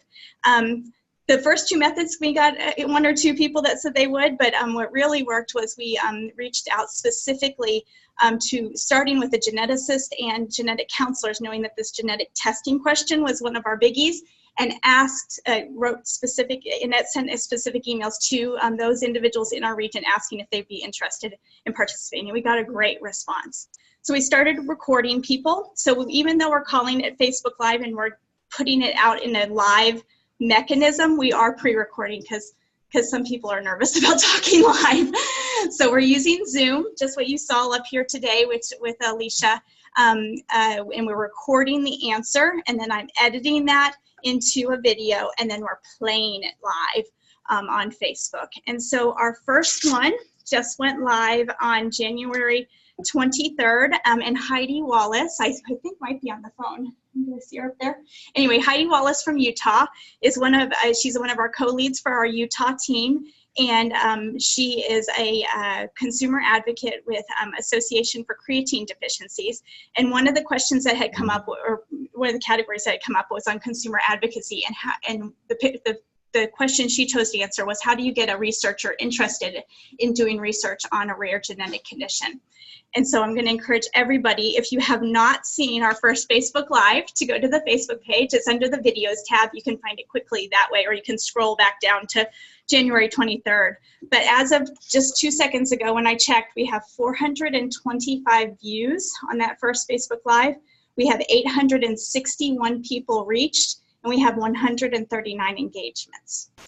So that was our first one, and we're planning the second one. I just recorded a few weeks ago, Dr. Longo answering genetic testing question. He did a 5 to 7 minute snippet of the overview of genetic testing, and we're looking forward to getting that one out there since that was one of our biggest categories. So we'll stop there and let Kathy explain. Yeah, and then we'll take questions. Right. So firstly, aside the QI piece, I think if we really hone down on how to make this a platform, it's why it's available to anyone in the region. And apparently through Facebook, you can, with payment, advertise like maybe to just folks on a given reservation or a given population. But if you have topics or things you want to get the word out, and we make this a really effective platform for reaching people who are interested in mountain states, it's meant to be a resource. But here's QI. So Kristi did a needs assessment. She asked people what they wanted. She then did a gap analysis to see where the gaps in knowledge were based on the questions. She then did process mapping. How is it that we reach out to our participants to engender participation in a given activity? And refine the, okay, the PD message is, you know, lovely to read, but no one really responds to the calls for, you know, help from that necessarily. Generic emails to our listserv of providers. And then, and of course, none of this is rocket science. It's all common sense. We then reached out to specific providers in topic areas, right? So we did a process mapping, and by the way, refined our maps, learned that our listservs are a little chaotic. You know, it was a great quality improvement in that regard. She then devised a plan on how to launch, did the process mapping, how she records it. We found that very few people actually watched it live, even though they analyzed when there's most traffic on our website. So the next PDSA cycle is to think about how we're going to advertise sooner and maybe tweet it the day before, the day of, and see if we can get more hits at the live version. And if we get feedback from that, maybe it'd be great to actually have a live geneticist, if we could talk one of them into it, to try and meet that need based on the feedback. So doing PDSAs. And that's what we tell her. And you're like, well, I do that all day, every day. That's not quality improvement. Yes, it is. And so as opposed to us seeing this as a superimposed whole nother activity of jargon, we would offer the opportunity, and I may be in touch given particular projects you may be doing, to say, hey, I want to put some words on your activity so it is QI, and that's on, you know, our team and us. You don't necessarily have to do anything differently as you develop your projects. This is sort of a laid back scientific method that we all do anyway. But that is how we're integrating quality improvement activities, which we all do intrinsically in healthcare, to the various activities that we do. And some aspects and some projects are riper than others for that sort of intersection with quality improvement.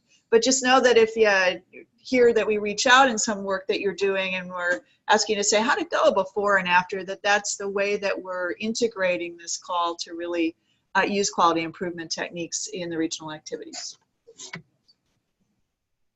So I'm not a Google expert or Facebook expert, but I'm curious, is there a way that you could see through your responses to Facebook zip code wise, so that we know that when we're giving information to, you know, the Navajo reservation, you're seeing a response from there? Right. So Kristi, you want to?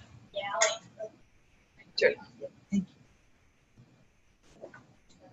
No? Yep. There we go. So we have had this conversation extensively on our management team. So there is a way, there's not a way when you just do a Facebook Live to see who watches it in their zip code. But through Facebook advertising, so if you put money towards it and you push it out there through the advertising portal on Facebook, you can target zip codes. So you could say, I want this delivered to these zip codes, meaning that it will show it to people who are on Facebook who live in those zip codes. So I would ask Yolanda if Trish. I would ask Trish if she thinks this is an effective way to push out to the families on the Navajo reservation. Facebook, you know.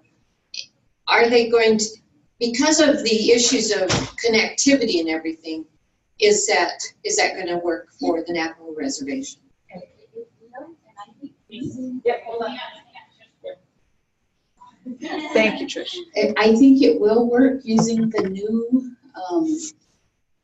tribal family to family, the Navajo tribal family to family health information center, because they can provide the information to families, let them know that each tribal, is it their little houses that they go?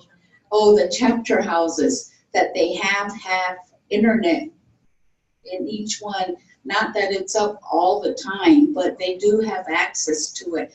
And especially the younger generation, they will go and obtain the information. And they will in turn know how to kind of translate that to the other extended family members. But that is one way they could do it. I was quite surprised when I did an informal survey and asking various tribal groups across the country, and all the young ones said, text me. I was like, wow, I barely know how to text, but that's a good one. Yeah, I think that what I do know about Navajo Nation is that because a lot of them use their mobile services, that's the best way that they get access. So as far as telegenetics and us being able to use that, I think that's our best resource, because we live in such a rural area. The best way for us to contact each other is through cell phone. And because the internet services can be really bad, cell phone, that's why the text messaging works so well in that area. And it covers like a huge area because of how vast our area is. And honestly, that has been working amazing in our rural areas, is the text messaging, because a lot of them receive Medicaid. So they're able to get the free phones. And that has been huge because we have a lot of the underserved population that use those services. So they're getting a lot more access than they would have before without those services. Thank you. I would just comment, and as Celia just walked in, it's been our understanding from Dr. Holby that Facebook and internet is kind of the way to communicate on the reservations, because probably just what you said, the access is there. But we were told that, the vast majority have cell phones that they can utilize. So from Steve, that's kind of what we heard as well. This one. Yeah. Dr. Halsey specifically said about using Facebook with his younger patients. Dr. James. So every device that connects to the internet, whether it be an iPhone or a computer, has a unique IP address. And then when you get into the internet, there's going to be a unique server, like a local server with an IP address. So let's say if you're watching a TV program like the Super Bowl, there's going to be a huge influx of searches through Google. Google's kind of like the basal ganglia of the internet, everything. And so they can do statistics and actually see that volume and where it's coming from. And so you could actually track coordinates, like geographical GIS information, through the location of the first server. And that, I know, is available. Well, I don't know how, because I'm not an expert, but I think that is obtainable through Facebook. I know Big Brother knows, but whether or not we're Big Brother, knows right? More than the NSA does. Yeah. So just to comment on that, so we've had discussions within our management team about taking a look at our website data, because what our goal is not just to leave a person with an answered question on that one question, but is to direct them to resources. And so at the end of the video that with Heidi, you'll see a link for more information and direct you back to the Mountain States website. So our idea with Liza and the Google Analytics is that we can pull that website data, for the 24 hours after the Facebook Live and the week after the Facebook Live, and see if there's more traffic. And at that level, she's just shown you, we can tell where those hits are coming from. We can, not zip code level, but there is region level. I think we can even go down lower than state level, but not to, so that it's able through the website data and IP address that he's speaking about to get a little bit more idea where that information is being accessed. Yeah, another question? Yep. I don't have a question, but I do have some input on the texting. We do other visitation programs, and we do the telehealth, the telegenetics. And what we've found is we can call a patient and they won't answer. Right. If we send the text right after that, they respond to it. Yeah, so absolutely. This is a generation that is IT savvy. They're looking for that quick way of communication, and texting is the way to go. My nurses all have, we have our agency phones that we text our clients to remind them about home visitation or their appointments and stuff, and it works wonderful. Other questions? So we wanted to present this for twofold. One is because it's a cool resource Kristi's developing, and that it's not, if you have something you want to go to Facebook Live and maybe target we're open to funding a targeted advertisement route if we think that's needed or important. But I think it's a really excellent resource. As we talk about education, the content can be more specific and targeted. But the second is we do have to, as part of our reporting metrics, we have to talk about quality improvement. And really, for those who are formally into that, you need it for maintenance of certification level 4. If you're a provider, awesome, and we'll just kind of tag along. But it's on us to sort of impose or integrate these QI principles. You don't necessarily have to change what you're doing. It may involve an ask about, well, how'd that go before and after, just so we can write it up that way. But it is an integral part of what we're asked to do as part of this grant. So I just wanted to show that it can be adapted to almost anything as need be. So, Kristi, what's our plan for voting and stuff? Because it's really time for a bio break. But so we're just waiting for Arizona. Are you guys finished with your states? Yeah, we're done. Okay, so why don't we go ahead and take that break and then reconvene, about 10 after, because we're going to start state team report outs. And for those on the phone, we'll be back with that at, I think we're scheduled for 10:15. And we'll have more about that, but we'll vote ahead of time. Yes. Jamie's going to be taking some video. Okay. Yeah, Jamie would love to hear your thoughts. All right, thank you all.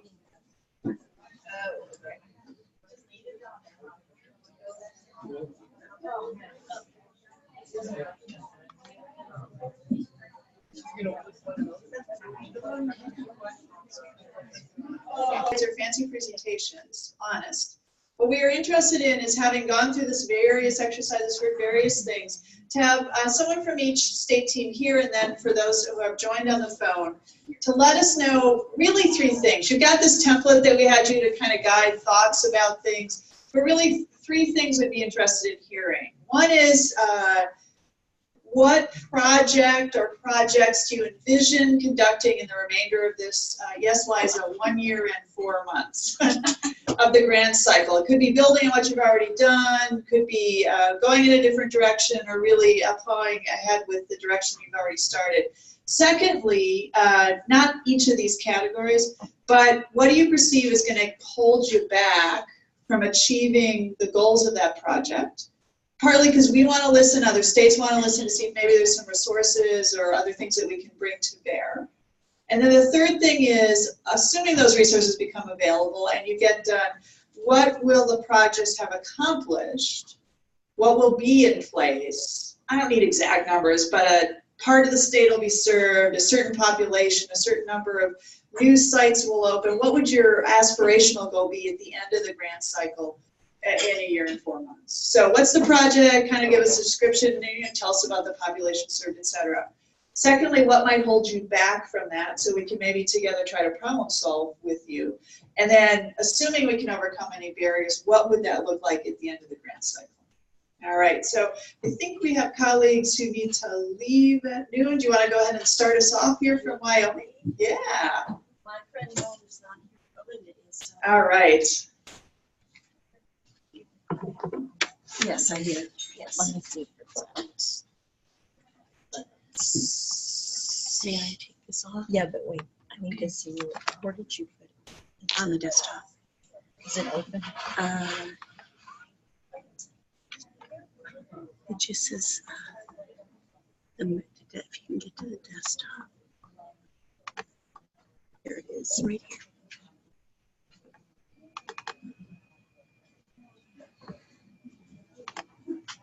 Hold on just a second. Is this it? Is that it? Yeah. Okay, so I have a single slide that I did not prepare here, but I wanted to share as I was talking a little bit. I'm Lori Chestnut, and Mona and Linda are with me from Wyoming. We are doing both in-person visits with Dr. Longo in Wyoming and telehealth visits. And I'm the evaluator for the project, and I'm getting feedback. I think I'll stand maybe over here. We got feedback not only on the patient experience, but we also did qualitative work to talk to the nurses, the clinical staff at the health departments that are doing, we have 2 sites, to try to find out how they felt about telehealth. And that's been a really interesting process. And I actually talked to Liza earlier today, just briefly, that we're going to try to write it up because it's a pretty nice little study that we hope we can publish. But the map that I wanted to show you, there's 2 very important parts about this. First of all, these are the number of client visits in the last year. These are the in-person by the clinic site. What you see here is in the navy blue, you see all the patients that were seen at Casper, which is our 2nd largest city, which is just under 60,000. And that major city is right there. But what I'd like you to see here is the patients that are attending the Casper Clinic are coming from all over the northern part of the state. The Cheyenne Clinic, where Linda and Mona are from, are in orange. They're down in the corner. And you can see there we have a lot of patients coming from Cheyenne area. So the experiences of these 2 locations are extremely different. Getting patient records, the folks in Cheyenne know a lot of the patients because they're already their patients for other services. The folks in Casper don't necessarily know their patients. So coming up to the 3 questions we were asked, what projects ahead? One of the things is you see a cluster right here of families. This is Wind River and Fremont County. So this is a reservation that has a large Northern Arapaho and Eastern Shoshone population. We are looking to expand and add an additional clinic there, which will be a very important area for us. So that is one thing. Right now we have 2 clinics, one in Cheyenne and one in Casper, and we'll be adding this one additional one. We will continue collecting data to look at patient satisfaction for 1 more year. And we are hopefully going to be able to relearn something from our provider survey, is that we really have to do more outreach to both local providers, so physicians, because we stopped our clinics and restarted them, and not everybody understands that they're restarted. The providers don't realize they're up and running again, and the families don't realize they're up and running again.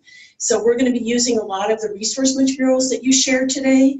One of the things we're hoping to do is get some of those resource materials out to all of our nurses, our public health nurses, because they're seeing these families, they're seeing families with children with special health care needs.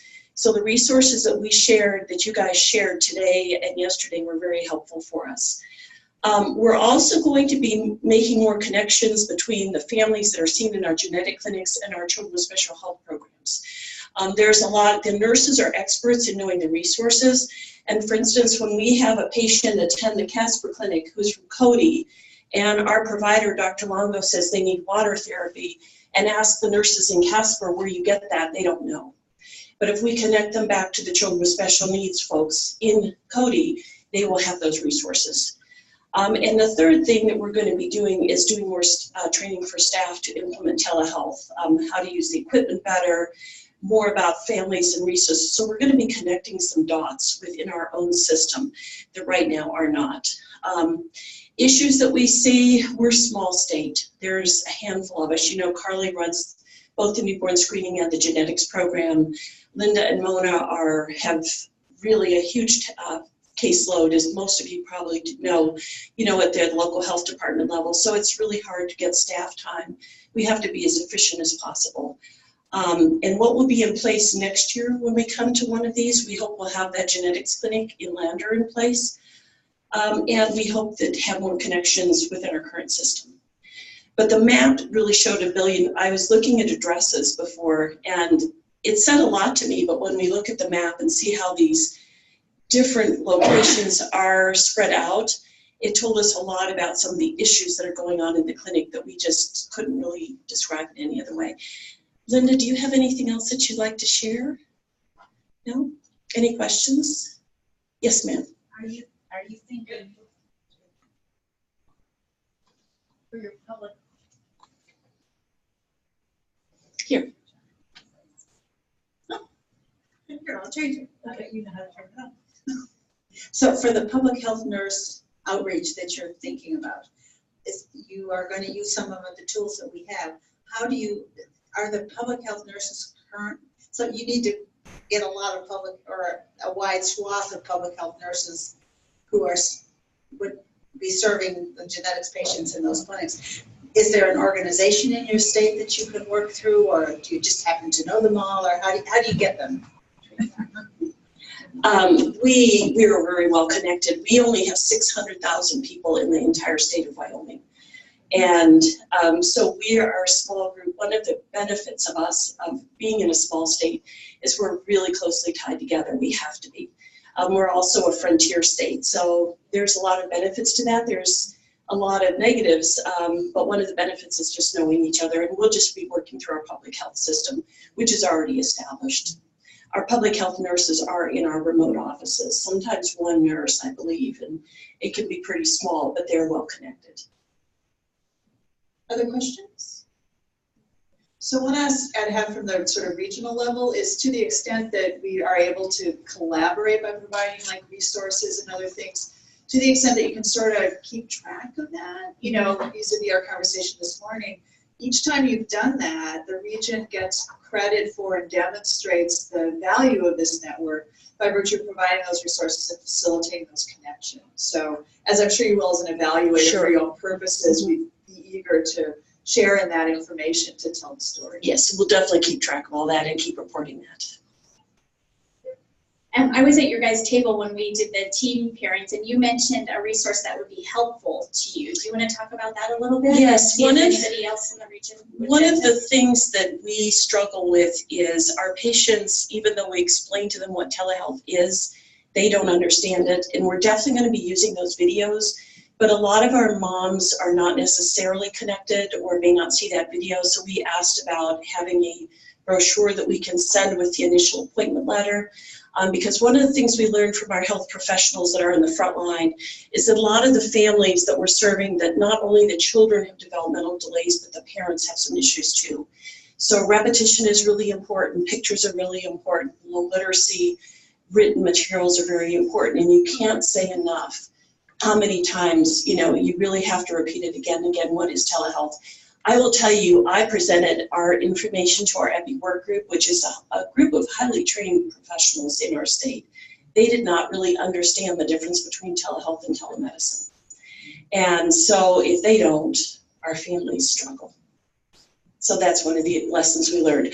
I will say to you that, you know, we collected data, and data was great, but what really opened our eyes was the qualitative parts, the questions we asked, talking to Mona, talking to Linda, talking to our colleagues in the Casper Health Department. That's where we learned really the real issues that we had to deal with, and those are the QI things that we're going to be addressing. All right, any other questions or comments? Thank you very much, Wyoming. You guys rock. All right. Okay, who's next? I'm not going to pick on anyone who would like to go next. I will pick on someone if I have to. Anyone want to? All right, New Mexico. Okay, what's your project going to be? What barriers might hold you back from succeeding? And if we overcome those in a year and a half when the grant's done, what do you hope to have accomplished? All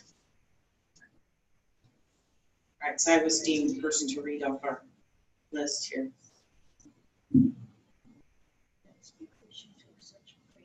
I took great notes. Well, Dale took notes too, so we passed the computer around and typed notes. So I'm fairly new to the team, so I missed the first year. But the good news is that all the players are people that I've known, just because New Mexico, like Wyoming, has more antelope than people. So people who stay in pediatrics, you know, tend to just move around and do different things. So that's a good thing. So the initiative that we're working on really sort of came out of the discussion when I got involved and realized that we didn't have enough money to do any of this stuff that we wanted to do. So this idea of setting up a telegenetics network or even talking about telehealth or making it work with our providers was probably not going to happen unless we had a little bit more funding. So luckily there was a Healthy Tomorrows HRSA grant that came out, and so it made us sort of codify our thinking about what we wanted to do and meet more proactively with our genetics team at UNM, who provides the bulk of the services in New Mexico. So they have 1.5 providers and a genetic counselor who's going to retire and one dietitian who does that full time. So a pretty small team for the number of kids on their caseload. So after having that meeting, it became clear that from the standpoint of barriers, one of the barriers was this idea of funding for the genetics team at UNM. There was some fear around taking away their contract work with their Title V program in New Mexico and having that sort of eat into their outreach clinics, which is where you literally go, he has 36 or 37 clinics a year. 7 of those are for inherited metabolic disorders, where the dietitian is very much involved, genetic counselors involved, and there's a lot of ongoing follow-up. So we narrowed our focus to really focus on looking at those clinics that target inherited metabolic disorders, where there's going to be a lot of follow-up that's provided a lot of times via plain old phone when there's no reimbursement for any of that. The other part of that came up was Dr. Heidenreich's discussion about the PALS line, which is our physician access line that's run through the university. And that's no cost to any of the providers in New Mexico, but there's a cost to the university and cost to the provider. So when you're on call means that you have to answer your pager for the PALS line too. And sometimes those calls are, someone has insomnia in the middle of the night, 3 o'clock, said, hey, I've been thinking about, can you tell me? They're really supposed to be, hey, I've got this kid and I need to talk to you about what I need to do right now. He's in the emergency room, they're at home, doing transport, that kind of thing. That's really what the calls are supposed to be about. And they can be about workup. But what Dr. Heidenreich said is that, he's spending an awful lot of time supporting providers in New Mexico on how to work up a child where there's some concern of, a genetic disorder or some follow-up that needs to happen, and that there's no way to track that anywhere. He's not getting paid for that, and there's no place that it's charted or whatever. So the 2 things that we kind of thought we would work on with our genetics team at UNM is how do we set that up through the UNM Center for Telehealth such that maybe there's some reimbursement for the case consultation on the PALS line, and that there's documentation of that, right, in our EHR, not just potentially the notebook, ad that the providers talking are keeping track of. And then how can we make this happen with these metabolic clinics for follow-up visits? So he did not feel comfortable at this point moving to having first visits be via telehealth, but certainly follow-up visits. So that's sort of where we narrowed. Our challenge is, just like Wyoming, is that we're a rural frontier state. Internet connectivity is an issue. So Dale's working in areas where they're trying to get funding for better connectivity in some of these areas. The other thing is the real sensitivity in our tribal communities around genetics. So I think one of the things that was kind of great about hanging out with this team for 2 days, we don't get to do that in New Mexico. We have to come here so that we can sit at the same table, is that we need to change the way we use language. And so Alyssa, one of our team members who's also a parent of a child with a disorder, says her older daughter describes the younger daughter as living with.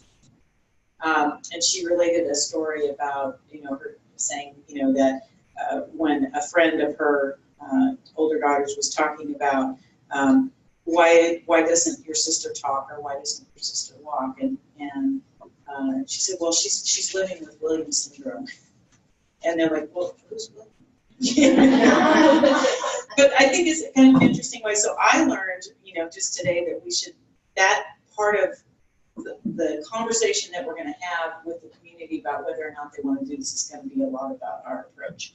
And we have the challenge of having, 22 distinct tribes. New Mexico, 1912 was 2 Apache tribes and 1 nation. So all of those entities and tribal governments operate differently. So it's going to change our approach. So that's sort of sort of what we think we're doing. Does that help with sort of narrowing it down? And then, so we've only got 1.5 years left to do that. But we do have some survey data, and I haven't read through it, but before I came onto the team, Trish and her team have been running around trying to get input from families who are using services. And the PDSA, because quality improvement is the other thing that I do, and that's what I did as an academic at the university for a long time. And I do it in my other part of my business too. But that first PDSA will be, they designed the survey, they put it on tablets, they were going to have families, do surveys electronically. What really happened? Well, that didn't work, right? Connectivity is an issue. So it got down to the point of driving around and meeting people individually or finding them when they went to some center and doing the surveys by hand. So all those things that you don't want people. We'd say that's probably, so our study part and our ACT part is that probably electronic means and using tablets is probably not a good way to get the information that we want. So it was amended to driving around. So anything else I missed, team, here? I think it was a great summary. One of the key words was that we realized we have to approach is what's developing trust. But all these projects, and I've heard this before, move as quickly as the speed of trust. So one of the things we're going to be doing is meeting with tribal governors and leadership and other communities as well, non-tribal, to develop that trust, to understand their needs. And I think we heard that already. What is their needs? What are the gaps in meeting those needs? And they'll tell us. And so our whole goal is to develop more telegenetics activity and more originating at distant sites. So that's what we can quantitate. And I can't say enough about having parent advocates and tribal advocates here, because it's taught us so much just about the terminology that genetics for many tribes is taboo. So you say, well, your child has, or you have a genetic disorder, you've lost them. So this whole idea of, I think Lisa, you said, call it a condition or living with a condition. You don't go into the DNA and the genetics in those communities and with those families and patients. So really important message, even though we understand genetics is underlying all this, you're going to lose people if you don't focus on it. So anyways, I just can't say enough. And Trish? What I wanted to add was, again, the younger generation were open to using the iPads and doing it. It was the connectivity. We had to pull them to a place that had the connectivity for them to actually do it online. And so working with our Title V, they were really great in letting us use the public health centers that they have. So they had connectivity, so we were able to do that. But if an older, like the mom or the grandmother came, they did it on paper, and they preferred to have it on paper so that if they could have a copy so that they could see what they said and how it was used, or if anything changed later. And we told them that was fine. We can provide you the copy. It's your information, so we're giving it to you in case you want to share it with somebody else or use it to explain to the family how you the importance of the survey. And again, we didn't ask for any names. Some of them voluntarily provided their names and other information, which we kept on a different sheet. But we asked only for the zip codes, because most of them were like, no problem. And when they saw that on the survey itself, that they weren't asking the child's name or their address or phone number, any personal information, they felt really comfortable. It put them at ease. And I think at the end, then they were willing to go ahead and just, put their name and contact information down. But we didn't ask for it. They said, well, I want more information. So they flipped it over and put their contact information down. So we weren't asking for it. We were only asking for the zip code, which worked amazingly well, because then they were willing to give us additional information. Some of them have even put their child's diagnosis down and saying, I want more information on this, so. So while I was outside talking to Wyoming, we had an amazing conversation. And something that I think as a parent that I think is really important as talking to all the providers is that so often, how many different providers work with families, but there's no communication between programs.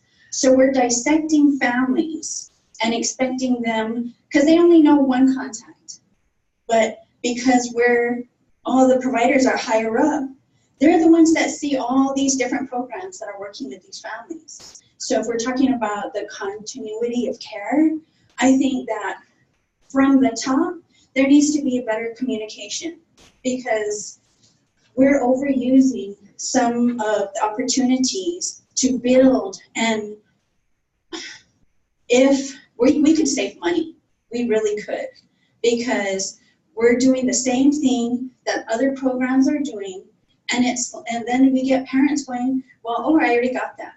Well, how come there's no communication to make sure that somebody already covered that, so that they're building onto what parents know, not just keep hitting them with the same information because of all these different entities that are working with families. So I think that sometimes that we need to remember that all these different programs are working, so we need to have better communication with the programs, because parents and children, we can't dissect them. Oh, his genetic condition, this is where she's from. Oh, it's IHS. But how are we having better communication as service providers to these families? And I think that's part of really what happens with even Native American communities, because I was telling these guys, even for my children, I have a 10-year-old and he's probably seen over 7 different doctors. We never have the same provider ever. And that's normal life on the reservation. We get providers coming in and out every 2 years. They don't ever really, there's a few that have built relations with the people, but then they're moved someplace else. So if we don't have that better communication within our programs, we're failing ourselves, and we're failing the people that we're really trying to make a difference for. So I think as we go, if we're talking to HRSA, there needs to be some kind of better communication between all the programs, that we share information about how we're dealing with families, who's already contacted the family, and what they already know, because we're using resources that could be better used in other ways to help enhance the family's lives, as well as helping the children to make sure that they're living the life that they're able to. So I think that from the top, there needs to be some type of better communication, or like we have some kind of, if we can provide a website to parents about all the information, why can't we have that same kind of communication for all the providers to say, oh, okay, well, they already grabbed that parent. This is what they're doing. Oh, okay, well, here, let me add to that. This is how I can help them. This is another resource for them. Instead of, oh, no, we already got that. So I think from the top, if we have better communication, it'll flow down to everybody else of, this is how we need to work with families. Okay. Couple questions. I just want to underscore something. And I assume all the state teams do this. This is an example why it's so important to have community and family representatives who live this. So not just all of us trying to provide support and care. So it's just fantastic to have that kind of input. And I can tell you, as far as reaching the goal short term, we've got Dr. Heidenreich, who's the head of genetics at the university. He's going to go to training in April. He wants public health. Turns out the public health offices actually have telemedicine capability I didn't even know about. So I got a feeling we can implement a number of new originating sites and these distance sites to provide the service as well. So I'm hopeful that when we report back next time, that graph that Liza showed, where's Liza? Right. There you are, how there, that you'll see that skyrocketing up. Awesome. All right, pass to Celia, please. Yep. Question so much for you, but this idea about the improved communication between I think you're talking about the non-physician entities that are serving the kids. And we worked with the Family Center this last year, and Mountain States was the main contributor to this document that's now on our website for providers more than for families. Just, who is your family-to-family center? What's Family Voices doing? So within each state, we've got those key, at least, contact points. But I'm thinking that working with Family Center with this specific problem, this is not a simple problem to solve. Although electronically it should be simple, but if everybody's not putting the data in on the family they're serving in the same way, and then permission to share that information and systems that talk to each other. But I think we could take this problem to the Family Centers. If this came out of a real life situation and people are asking for this, and what you're saying is there is so much duplication of effort, and one family's getting helped by 6 people, and the other one's and 10 are getting helped by none, and nobody likes that situation. So how do you solve it? So I think we could definitely take this to the Family Center from our staff level and say, do you have now? They're not adequately funded for anything either, but at least that's a central organization that deals with the different centers and works with Family Voices. So I think there's some hope. Now, I have one other practical question to ask you, and that's when you did your surveys, Trish and others, when you got in your car and drove around and talked to a family that had a child with a genetic disorder and they gave you the zip code, did you tell us that information? Mm-hmm. Yep. And Liza, are you counting that as a facilitated Yep. connection? Absolutely. Okay. Absolutely. Yeah. Yeah. And that's education, which is important, but even more important is getting those families on that first step to actual service. And that work is so important, and every family counts. Yep. And with the families, things carry from mouth to mouth. Yep. And so the initial families that we worked with, they said they know somebody else. You know what? I got asked to, provide information on my child who has, Down syndrome. And so I was able to say and let them know that, what worked, what didn't work, what I needed. And so it's easier to do one-on-one that way, because then they get the information and trust starts building right there.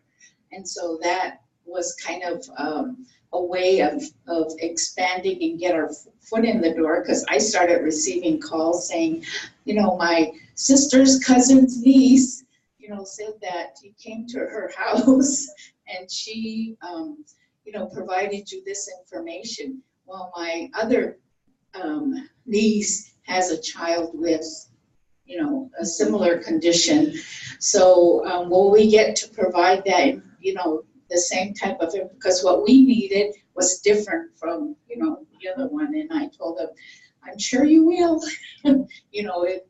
There'll be follow-up information and other types of opportunities for you to, add your voice and your information to that. So the one-on-one really worked. Like I said, the iPads worked for the younger generation, but the paper to pencil with them asking for, to be able to have a copy really helped too. So. Thank you, Trish. There's another question over here still? Yep. I just was wondering about the surveys. Yes, paper works when you're out in remote areas, but you were concerned about connectivity. There should be apps or software that you can take down the information on your notebooks, pads, computers, that you can upload later. And on our survey at work that we do, we have added just a space at the bottom. If you want direct feedback or more information, please provide us with your contact information.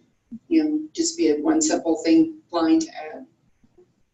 All right, any other questions? The only other comment I'd make back to sort of kind of things, back to the the university's communication documenting in your electronic record, not just the provider who's calling in.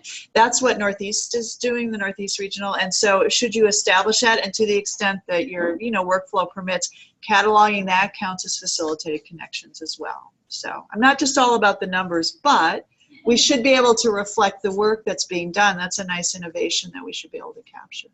All right, who's going next? All right, we have we had lots of volunteers. You got dissed, Erica. All right, come on.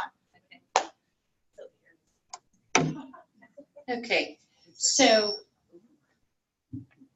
sure where you have to be in order. Can you hear me? Okay. We have kind of like two parts to our project in Arizona. We are looking at working with the underserved up in the Navajo Reservation, which, as many of you know, expands into other states. Dr. Holby is working on the telemedicine, telegenetics program with Colorado, and you heard about that earlier today or yesterday. And our part of the project is we now are fortunate to have Dr. James with us, who is going to help us with providing a lot of education and training to our physicians up in that area. There's what we call, Dr. Who calls her collective group of pediatricians. And she put us in connection with them a couple months ago. We sat in on one of their meetings, asked them what they needed, and then we've sent a survey to them so they could put it on paper and we introduced Dr. James to them at that point on the survey and asked them what kind of information they would like to learn from Dr. James, what resources they would need going forward to share with their clients. And so we're waiting for all that information to get back so we can begin to plan how we will get that information to the physicians. And we're hoping that Dr. James will be able to meet with them personally and then have some more in-person chats with them. And then from what they give us, we'll create resource documents, which I think after seeing all that was presented today, we will just steal a lot of that information and not reinvent the wheel. We'll borrow it and use it to share with our providers and families. And some of the things we're going to be working on is we have a strong families home visiting program. They have a training in the fall. And so we were thinking that maybe we should be, and one portion of that is for our American Indian home visiting program, Growing in Beauty. A lot of those staff come in for training and they come in a day early, and we thought maybe we could present to them about the information. And we're also looking at the interpreters that you shared earlier today. How can we get our interpreters and our staff up on the Navajo Reservation to understand the definitions, the wordings that they should use, and especially talking about condition and not talking about genetics. So we're going to work on those projects. And then we have with us Janae, who is with the Arizona Early Intervention Program. And so we're going to beef up our resources. And now that Janae understands really what we're trying to do, I think she's got some notes there that she's going to make some changes to maybe her website and talk to her staff about how do we really work with our families that have genetic conditions. And from there, we have on our staff, but they weren't here today, was our Family to Family organization. And we have Trudy John from Raising Special Kids, who will help us on the Navajo Reservation and making those connections. One of the barriers we've faced is they tried to bring families together for education and training, and it's just hard to get families all in one place. And so today's discussion about texting may be one of our best solutions. And we're working in another project with Vision on texting. How do you text a parent, say, hey, we heard you received a vision screening. Did you go and do a follow-up? Did you get your child's eyes examined? And then keep sending them texts every so often to see how the results of that were. And I think that same application, text application, could be applied to genetics if we can get the information to be able to communicate with families up on the reservation about, we heard you had a visit. We have to get permission. We'll get that permission. but then say, is there any information you're interested in? And we could route them or steer them towards the Mountain States Genetics website for more information. So those are some of the things we're doing. Yeah, any questions? Oh, Dr. James wants to ask. I'm just learning about this whole program, and one of the things that I think, particularly when you were talking to the folks from New Mexico, is this culturally appropriate language and approach to families.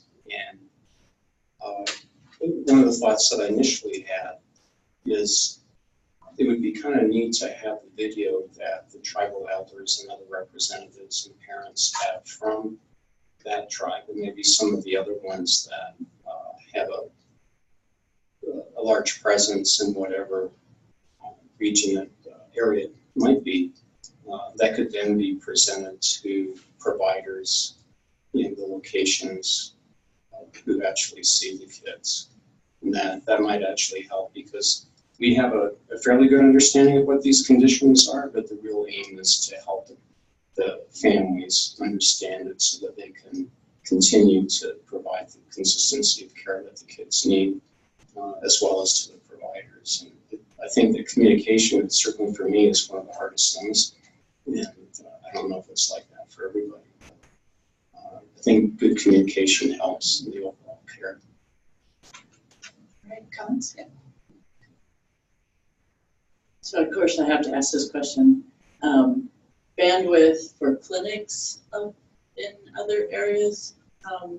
Again, like I said, I don't want children to necessarily do them, so I'm thinking, do you guys have any new sense through Phoenix Children's that there's availability of doing clinics like in Chinle, Fort Defiance, or whomever else you identify as underserved? I think it's in the exploratory stage, but given how long it took Dr. Holby to get his going, I'm not sure if we'll get it accomplished by the end of this, but we can always go. Yeah. They say in Arizona we have a robust telehealth system, but I think it's a lot more complicated than they can say it, but it is really complicated to get it in place. Let us know if you want, copies of contracts and stuff, because I think that was the first thing, was just, you can use the templates, and then they're always detailed by the institutions, but that was one big thing that just needed to get started, was the templates.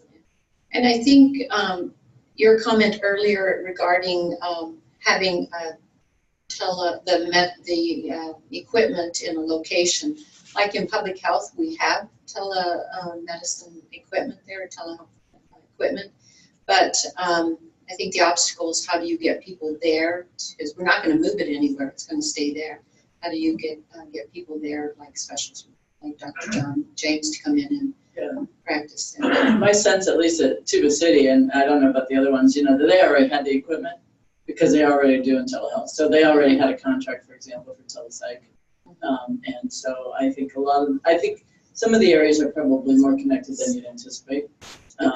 Now, if you do it, of course, at the medical center, the regional healthcare center, that's where the credentialing comes in. If you do it at public health, you don't have to be credentialed. So depending on where you put your telehealth site, kind of depends on issues. So you could bring in individuals to our site, public health site, and don't have to worry about the credentialing. Yeah, exactly. Yeah. So. Doctor Who was the one of the main, or the person who was pushing for SCID to be added to newborn screening in Arizona. And there's a founder mutation in the Navajo, as you know. And I think Arizona was one of the last states to actually incorporate it into newborn screening, So they have a large population, but like you said, there's quite a few kids in Chinle and some in Winslow. One of the key things is that because the kids born in IHS hospitals have their screens sent to Colorado or to Oregon, the children who were born in non-IHS hospitals, so there's a fair number, because obviously people in Navajo heritage, might live in Phoenix or in other areas, or they maybe having kids conceived with people of other ethnicities. Those kids, even though one might have the demographic information on the cards, there wasn't a way to check them if the screen cards went to the state lab in Phoenix, And so that was one of the barriers that was there. I know when I was having a clinic, I don't think I saw a lot of kids from Tuba City, but I think that they kind of had a lot of things in hand, or maybe they had other referrals sources. And mostly saw kids from Chinle and other areas, and it's a huge draw. The families would have to get up at 3 o'clock in the morning, and many of them don't have transportation, so they would come down with a van, get up early, and have, get back, who knows when, in the afternoon, in the evening. It would be a huge day. Any other questions, comments? All right, Erica, you got me too, but I'm not going to let anyone else cut you off. Okay, so I know where you were asked 3 questions. And so we'll start it with the first one. Well, what's ahead for our project? So one of the things that we've been struggling to get going has been an echo project. Oh. Coming all the way up to the front of my notes. So sorry about that, Arizona. You guys really are. So we've been struggling with getting an echo project implemented, and part of that struggle really came down to there were 2 different avenues to pursue regarding echo at the University of Colorado Children's Hospital, and we had attempted to go through the one that seemed to be offering a financial support through an application process. So with that being said, we really have been talking in recent weeks that is not the avenue we're going to proceed with regarding echo, and the fact that after submitting an application, I use the word that they've ghosted us. They're not being overly responsible. So one of our major projects in the coming months will be to just roll it out through a genetic series via our Children's Hospital team. And some of the topics we thought we would address would be just newborn screening and some common diagnoses or referrals that are being seen by primary care providers throughout the state. The benefit of going through our Children's Hospital is that it really addresses, it gets out through our physician relation team through a number of PCP offices around the state, and they also touch in Wyoming. They have a lot of strong physician relation development in Wyoming, and so we'd really be able to take advantage of that. However, as we kind of go into what barriers we're going to encounter with echo, is we really have to think about, aside from primary care providers, who these presentations would be helpful for, and really thinking about how to get into some of the public health communities in those rural settings, as well as maybe some early intervention therapists, those that are really on the front lines caring for these patients, to have a better understanding of genetics. So that is one of our main projects ahead. The other arm of our Colorado team really consists of some amazing consumers and advocate groups, and we've been lucky enough to have Tom join us from Family Voices, and that was really a barrier for us in the beginning, is that we had great consumers and they knew a lot of the resources, but for us as the providers are struggling to make that connection stronger. And so when we look ahead in the coming months, we're going to work with Family Voices, and one of the ideas that came up was creating a fast fact sheet related to genetics, which are these relatively simple 1-page PDFs that really, there's ones created currently for Medicaid, transition, and some other topics that live on the Family Voices webpage, but possibly that we could create one that would be for genetics, and also make sure that it's translated to our families that are Spanish speaking. And so we also talked a lot about our website. We have been very active with giving Kristi a ton of resources, but we've basically just been saying, hey, dump this in, dump this in. And we really want to focus on making that more usable for families, and such ideas as what type of roadmap to have to really navigate through them. So now what? So we kept coming up with the, now I have a diagnosis, and now what? Or I have concerns about my child, and now what? With that being said, it looked like from Alicia's presentation at NCC that there's been some work with road mapping, particularly with the atlas. So we'll have to investigate that as our team moves forward, but making one that's more specific to getting providers and the families to those resources. The other thing that we've been talking a lot with in the last few months is all of these acronyms, as our consumers have expressed how difficult these acronyms are. And even though we have such savvy consumers in our world, there's a whole new dictionary when it comes to genetics. And there are some ones, we had a document from 1997 that had a lot of these acronyms. We've also understand that NCC sent out something, again, with a bunch of acronyms. And we would hope that if we spend the time with our consumer groups going through those acronyms and posting them to our Colorado website, that could be really overarching for all of our region. While there might be acronyms that are very specific to a state, there are many more acronyms that really relate to all of you all. So that was one of our other projects we'd like to get going. Following Genetic Summit, we had a number of consumers approach us and ask to be part of our team. And so we were trying to figure out the best way to keep our team in a manageable number, but while also incorporating all of that momentum from our consumers. And so now we've created a consumer work group, which for some of these projects, it might be really great for them to work on. And that way we're able to just move forward and not get kind of bogged down by having so many people on so many different projects. And so we also did briefly talk about it, and I'd love to talk to you all, of whether or not we should, aside from state teams, is maybe just have a consumer team, because we have a handful of these active consumers in Colorado, but I don't know how you all are having that, in the fact that we've really wanted to, it comes down to the fact that when we want to do a trip to a conference and say, well, we have 5 people that get to go, and then you have all these participants that have been working so hard and they want to come, and it's difficult to strike that balance sometimes when you're trying to do 1 hour work calls a month with having too many people involved. And so maybe we could brainstorm a little bit about that. The other goal of ours is we either want a puzzle like NCC showed today for Colorado, or a t-shirt like in Texas. We feel very left out that we don't have some type of thing.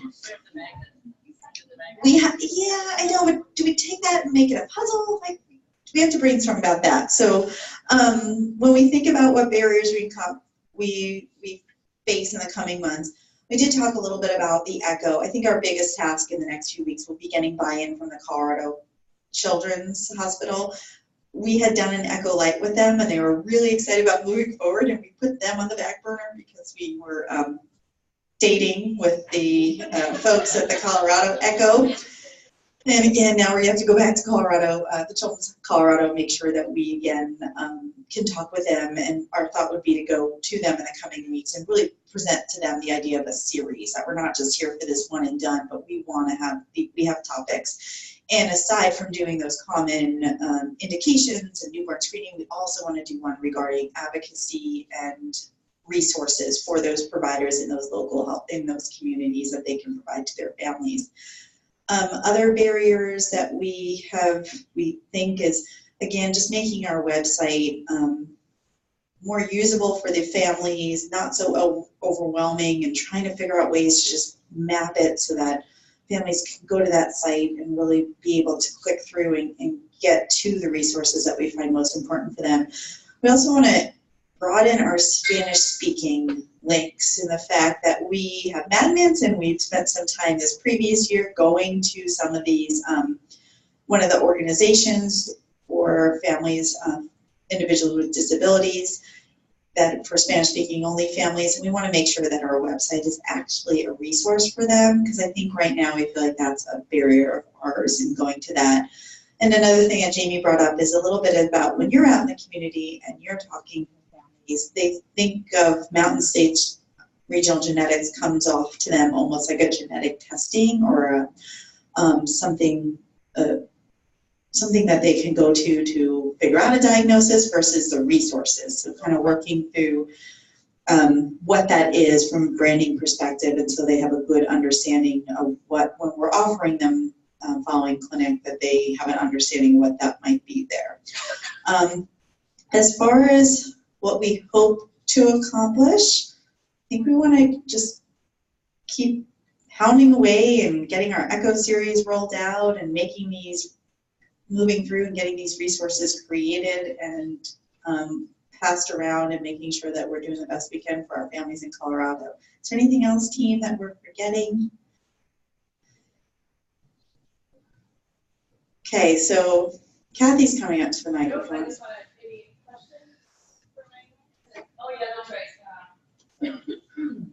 So I just have an answer for your question about the consumers. So we put together the Genetic Ambassador Program in the last couple of months since the summit, and that is really serving as a home for all of our consumers in our entire membership, not just those on state teams. And so we're having monthly calls for that and continuing our serving our groups training that we started at the summit. So that's one place for consumers. But I love that there's so many consumers interested in Colorado that you guys are forming that sub-team, because a lot of your projects are so consumer focused. So the other thing I wanted to mention was, what was the other question you had about the? We're talking about acronyms of how to make that dictionary. Yeah. So that you did say, because I just sent Tracy the NCC list that came out. Okay. She got that, I think. Okay. Yeah. So okay.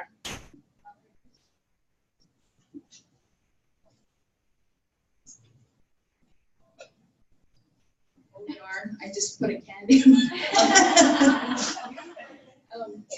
I wanted to give a resource, and I looked far and wide to find an interpreter, a language interpreter for our materials.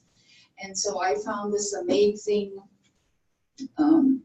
woman who has a business, and she does it internationally. She can we've had our information for Family Voices translated into Spanish, Mandarin, Vietnamese, I forget the other ones, that there's top 5 for, because we're national and they want information on translations in different languages. And so her turnaround is amazing.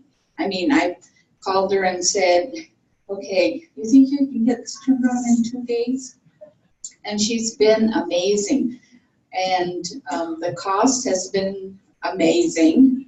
You know, I just couldn't believe my luck. But, you know, she is a resource out there for various types of languages that are out there. They are an international organization. They belong to the International Interpreters, whatever group. And they provide very specific, like because the dialects across the country are very different. What she does is she works with all the other interpreters, and they come up with examples so that families understand what they're talking about. And so, and she'll use an example from each different dialect. So it's been amazing with our materials, and everybody, you know, wants our materials that have been translated. So it is a resource, and I can give it to somebody. And part of our partnering with Tom's group has been that he has somebody in his office that has been quite helpful with translation for us. But when we're thinking of the bigger picture with the website and again, capturing that dialect that is more frequently used here than maybe in different parts of the country or the world is really important.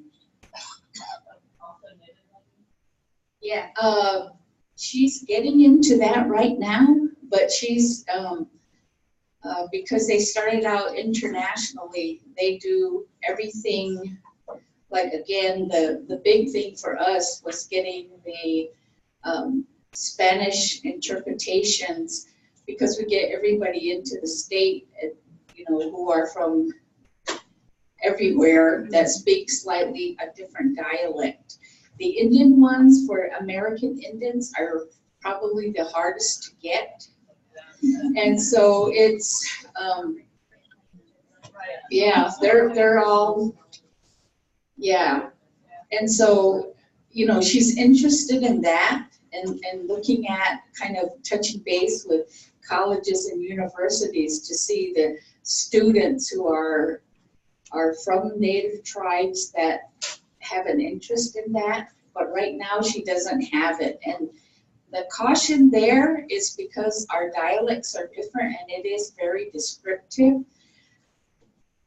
And it is oral, literally.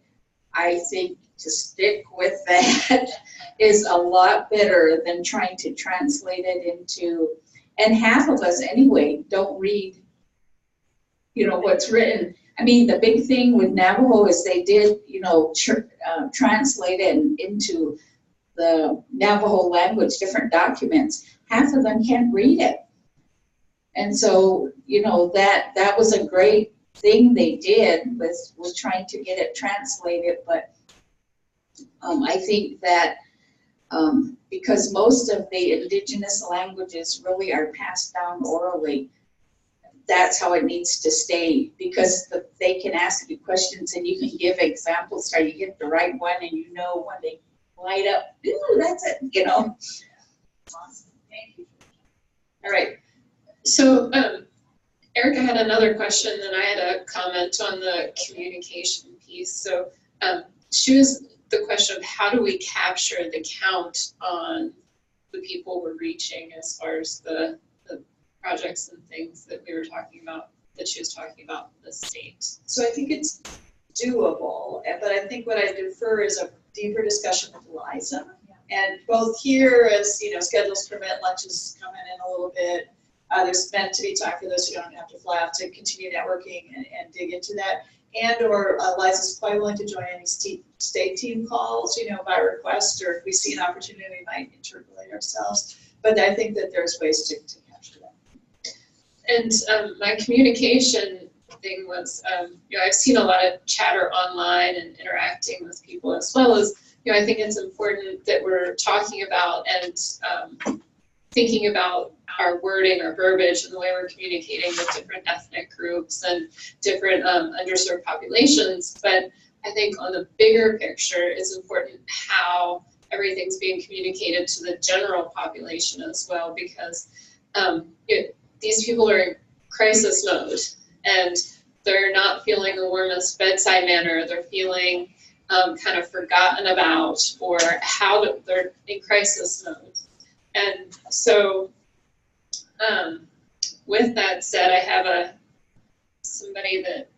parent that has children with what my kids have, so I'm gonna just read it so it's stated correctly. I was grateful for a diagnosis, but it's changed very little for my family. When child 1 and 2 were born, I struggled with the thought of spending my life caring for children with disabilities. I was worried that life would be too hard. I was only 21 years old. The more I educated myself on disabilities and the more hands-on experience I had caring for children, the more that fear dissipated.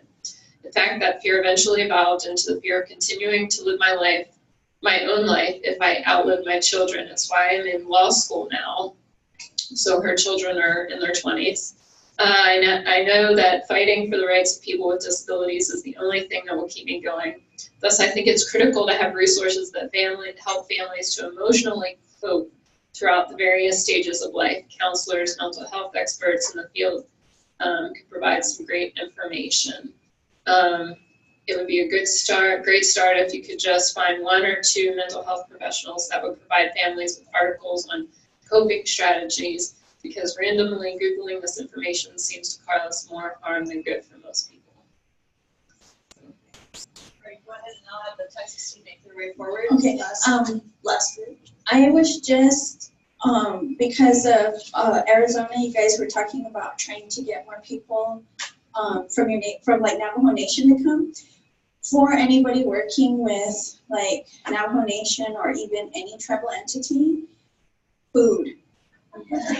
I cannot stress that more, because for us, it's when you invite someone to your home, you offer them food, you offer them drink. So if you really want people to show up, especially in the Native American community, they're coming long distances.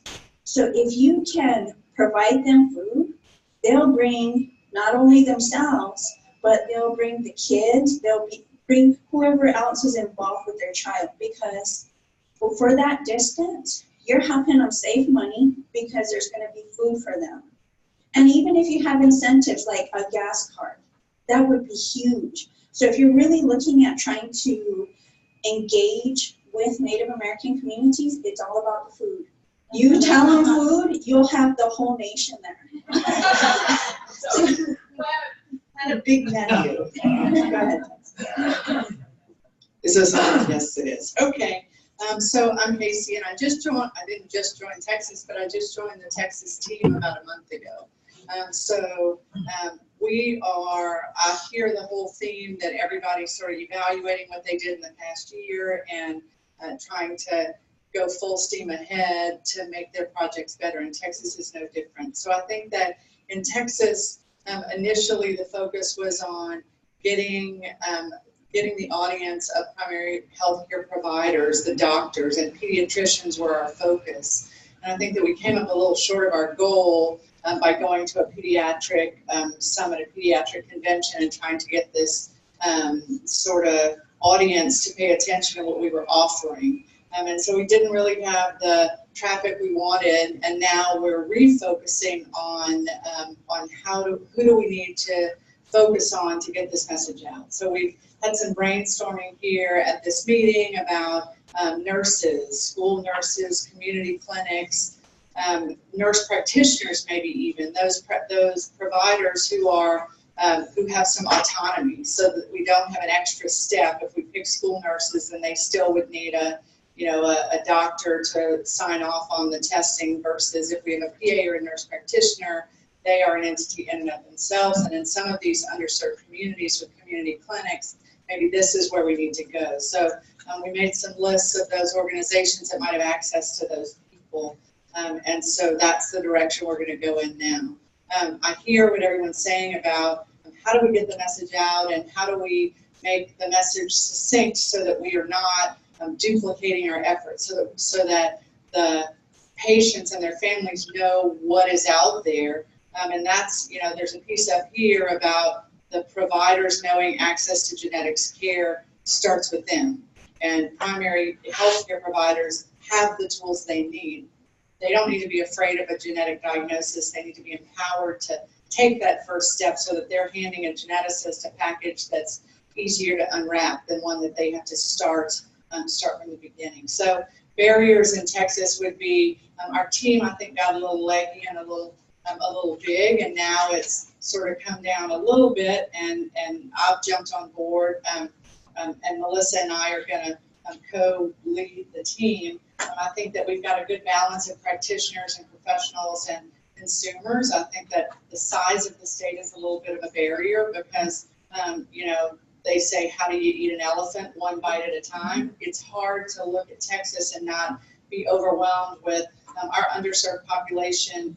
Are we looking down at the Valley? Are we looking at San Antonio? Are we looking at, we have a lot of barriers in reaching those people, but if we pick, one focus, then I think if we create a model that is repeatable, that's small, it's more likely that we'll get success in a smaller model, be able to prove it, and then say, hey, let's do it one more time in another area. And then once we have that, then you get a little steam behind you and you can get going. Another barrier might be the undocumented Hispanic population. And so with all of the, stuff going on right now, some of those people are afraid, say, to come up through these ICE checkpoints with their children to see a provider. So finding a way to, tell the access to care sometimes is limited by geographic location of these populations, and how do we get to them?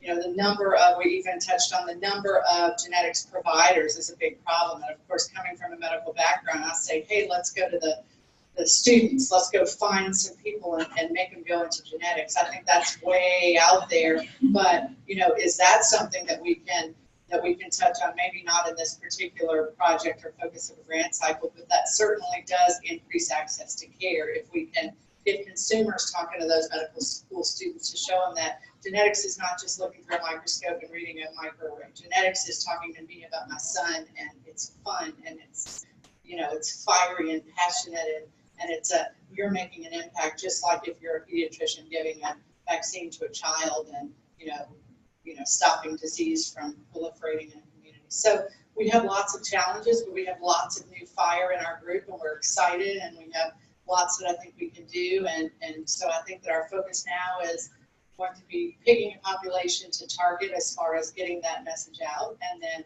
sort of balancing that with sort of getting started again within this grant cycle. Anyone else? Thank you very much. All right, any questions for Texas? Oh.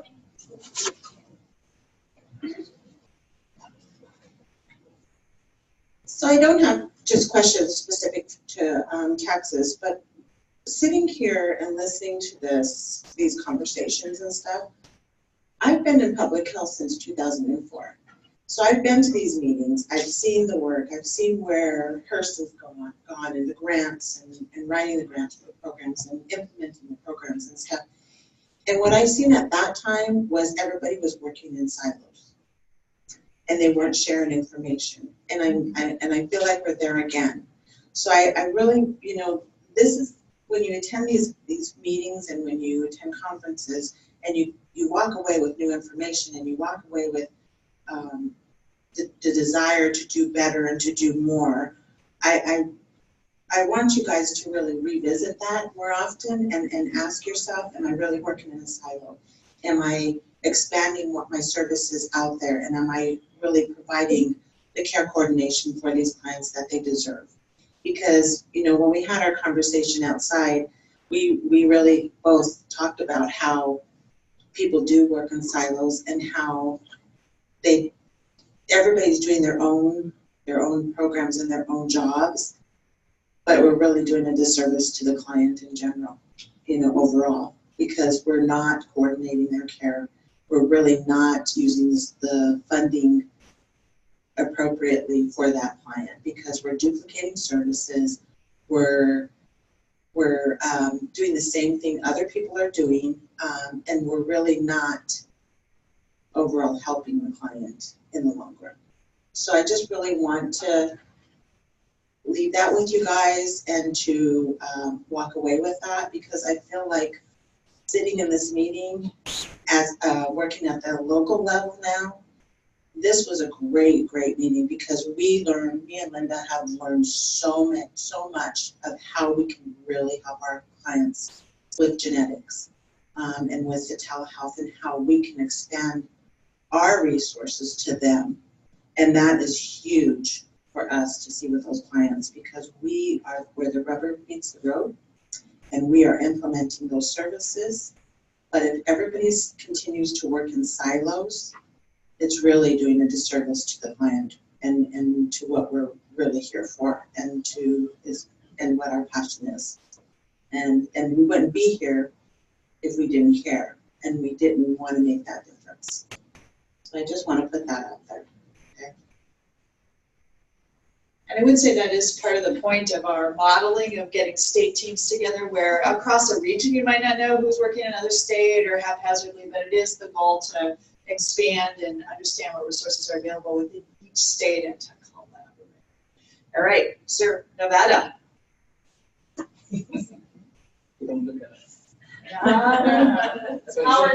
Okay, so I'll change the format. Instead of the accomplishment first, the obstacles first. Well, the first challenge putting together would be, as you can see, we're only 2 here.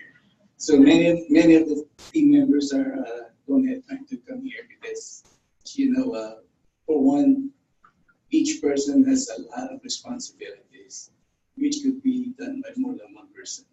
Just like us, there's only 5 of us in the remote screening lab, and every time we come to a meeting out of state, 3 people are left there doing everything, and then we have to do remotely the other 3. So that's one of the obstacles that we're getting in Nevada. Nevada is a small state by population. We only have about 2.98 million population, but the state is very big.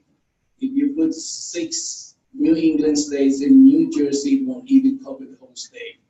And yet, we only have 2.98 population. So there's a lot of obstacles for Nevada. Just like I said, time for people and convincing people to join the team. And we're fortunate that we have the husband and wife, Carrie and Robert, from the Little Miss Hannah Foundation, and Mary Mika from Family Ties, who were able to join the team. team, but they couldn't make it here because they have other meetings to go to. And we have a new IT person who was able to join the team too. And recently we have a newly hired geneticist, Dr. Susana Sorrentino with the UNLV, the University of Nevada, Las Vegas. So hopefully she can contribute more information into this team, being able to recruit other genetic experts to join the team so we can move faster than we should. Because right now we're just like what Lisa said, there's a ramp up time, but we're taking a lot of time.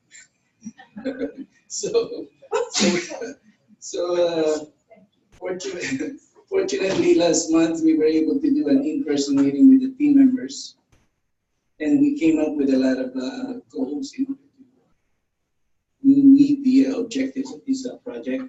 So one of the goals would be to create a survey directed to families and providers.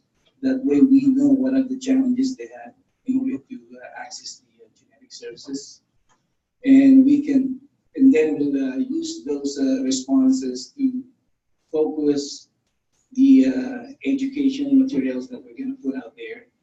And of course, we're planning to use the webinars through Project Echo, hopefully, depending on the cost and funding. And we're going to invite Dr. Longo to provide the genetics expertise, probably consultation. Because Project Echo in Nevada is like a provider to provider sometimes, or family to provider, they can join, consumers can join it. And Dr. Sorrentino would be another choice to provide their expertise. And then probably genetic counselors and reference lab or diagnostic lab people that can explain the process of the testing, what's involved, the samples they need, the turnaround time, and of course what insurance will cover the test. And we all know that not all insurance will cover the cost because it's very expensive. They might cover part of it, so still that's one of the obstacles there. So we created this education material.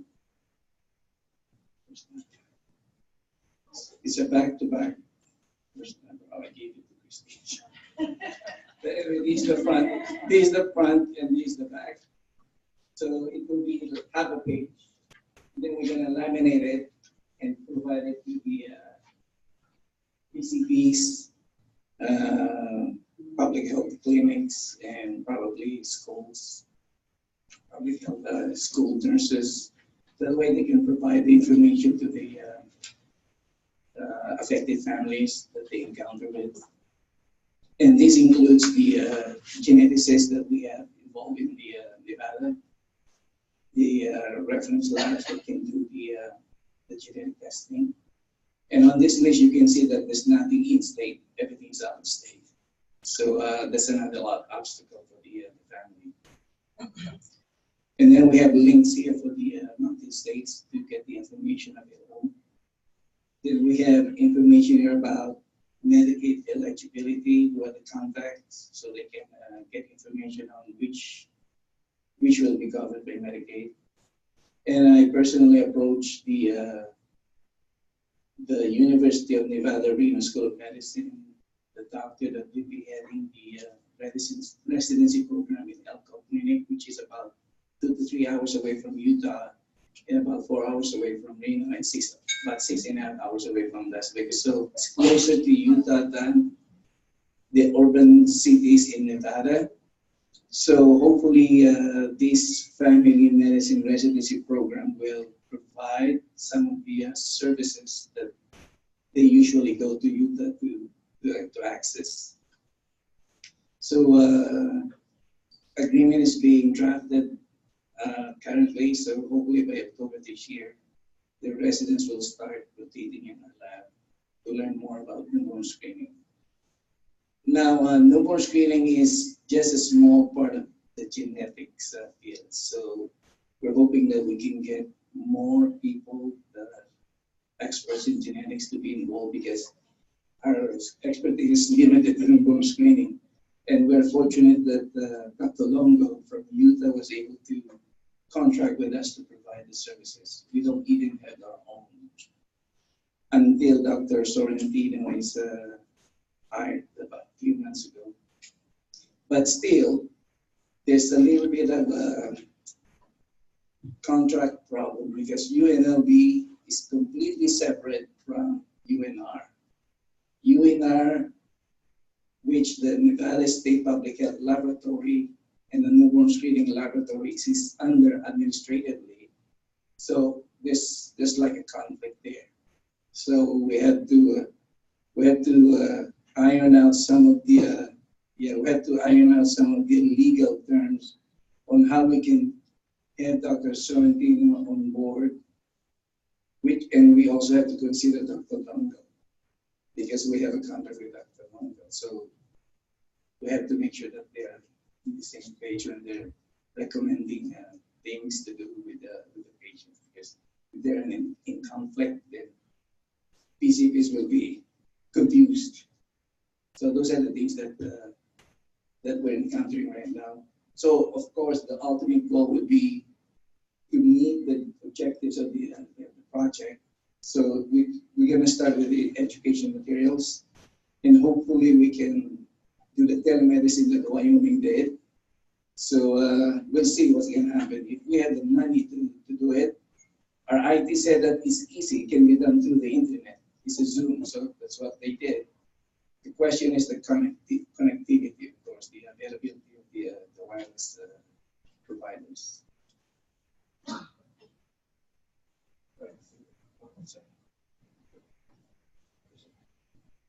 This is not a question. This is a salute to you guys. You know, it was just, 3 years ago that you took over the newborn screening, right? Almost 5. Well, this year. Not very long ago. Yeah. The newborn, everything that was gone in Nevada for a long time, except for Dr. Longo. And you came, and now there's a focus. And it's a slow process because you're so overworked. Right. But, you know, last year, it was just Dr. Longo and you. So now you have an educational piece, you have connections, you have friends, you have Dr. Sorrentino. You know, it's happening. It just, you know, you have to do exactly what you're doing, which is make it good, because what you've done very well. And then, you know, it will grow and you will do well. Oh yeah, I forgot to express our gratitude to the group, the leaders of the MSMGN for the guidance. I'm fortunate that I was able to attend this meeting because I've learned a lot from the other states. I think this group needs an attention. A year ago, when we had our first state team meeting, they couldn't attend because they were implementing SKID. So, I mean, thank you. We're so glad to have you guys here this year. And another thing that I forgot to add, if you can see the Nevada State there, you know what the saying is in Las Vegas, right? What happens in Las Vegas stays in Las Vegas. So hopefully genetic services will not stay in Las Vegas. It will stay all over the state. Any other questions for Nevada? Does Dr. Sorrentino see metabolic patients? That's the problem right now. We don't have a contract with her, so we're sending it to Dr. Longo, but the PCPs at UNLV are already going to Dr. Sorrentino. And sometimes there's a conflict between what her recommendation is with Dr. Longo. Yeah, because I know that he's so it's causing a little bit of confusion. And so our program director, Dr. Larson, he sent an email to me and my supervisor, my administrative director, to look into the possibility of bringing her on board. But we had to think of Dr. Longo because I'm not sure how Dr. Longo would feel about it. Dr. Longo's on. Okay, Dr. Longo, okay.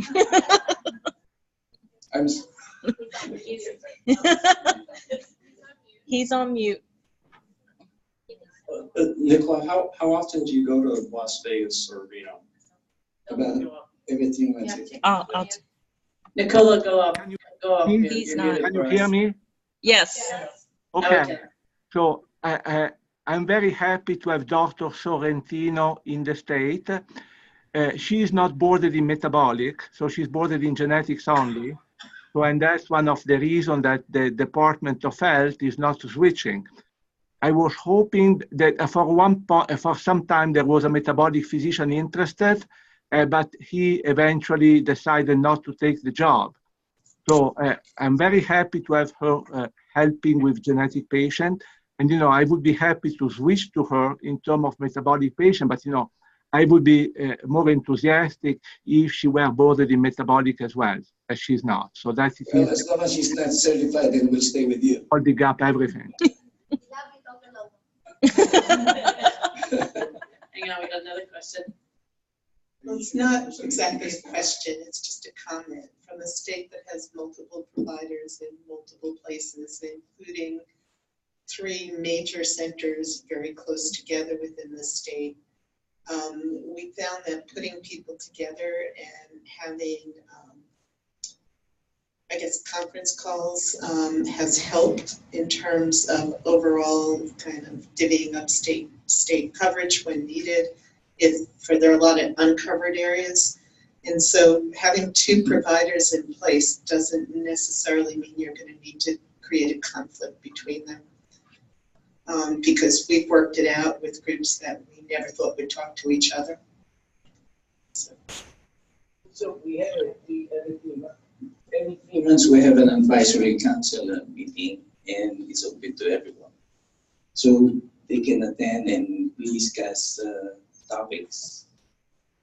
You're much smaller. Our advisory, we have a large advisory council too, but they don't get in this kind of level. I mean, they're looking at other issues. I would echo that though, in that, with Montana, I do metabolics, but there's a genetics group in Montana, and we have a great relationship between the 2. So I think you'll probably easily be able to work it out with the public personalities involved. I don't know Dr. Sorrentino at all, but I think it's easy to kind of have that really cooperation between someone in state and someone out of state. Dr. Sorrentino has made contact with Mountain States. She's going to be doing Facebook Live, I think. Yes. She's going to be asked to be part of the team. Yes, so I think you'll see her face to face at the next team meeting. And she was looking at telehealth training, so. And Wyoming, again, kind of a lot of similarities between Nevada and Wyoming, but the Children's Hospital Colorado Genetics Group covers newborn screening follow-up and metabolic disorders, and Nicola's group covers general genetics. And we happily jump back and forth. We have patients that haven't been able to come down anymore for their routine metabolic visits, and Nicola's group has been more than willing to see them for follow-up. So we just share, because it's just all about getting the patients the resources they need.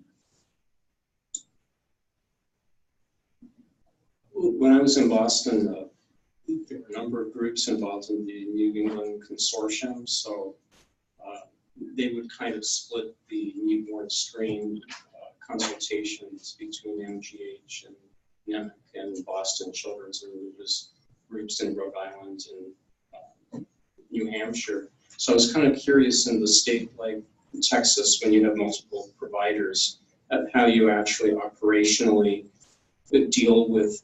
It's a huge state, so you have lots of.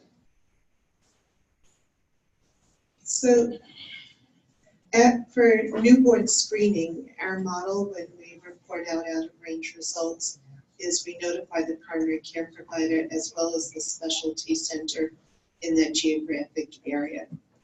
But the ultimate referral is coming from the primary care doctor, not from us.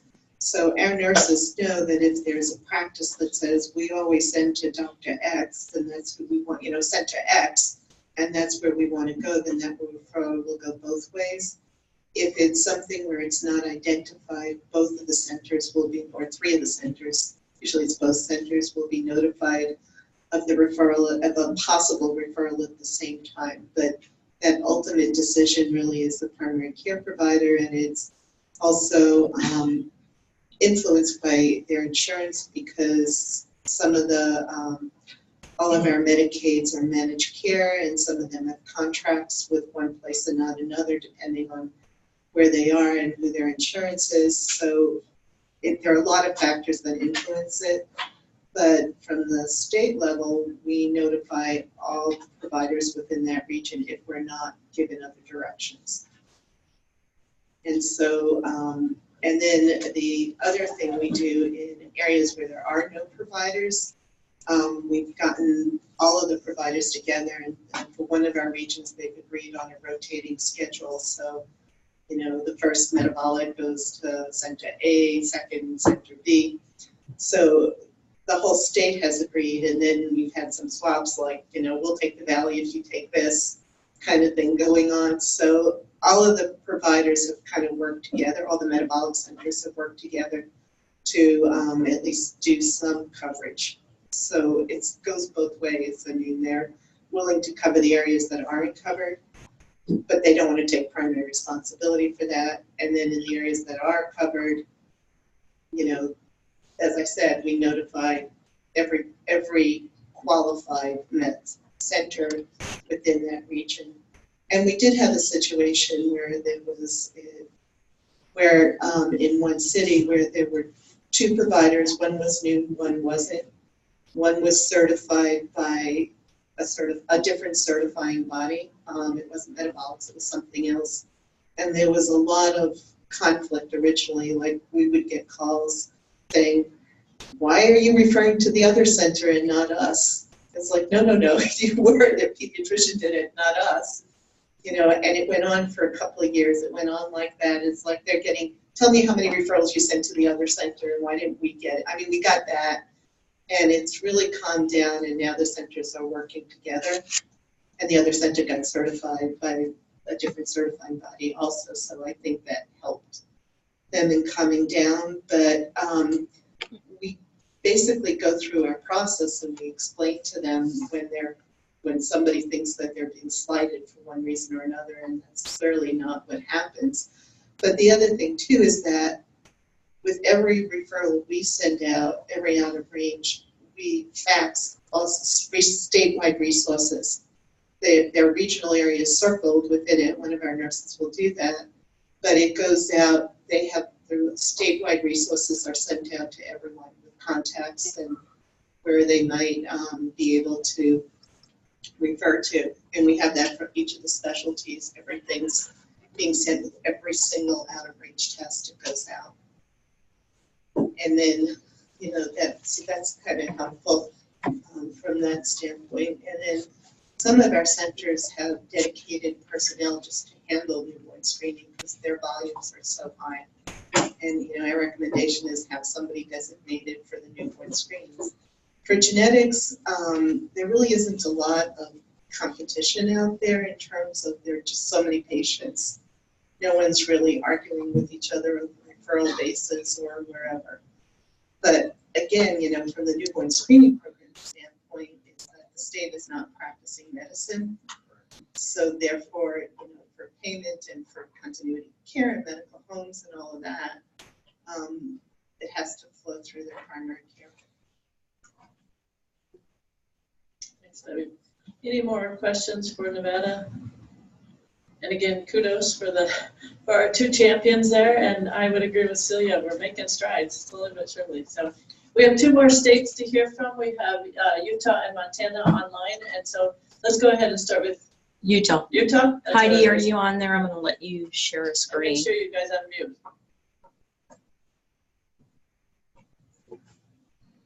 All right, can you see that? Yes. Great.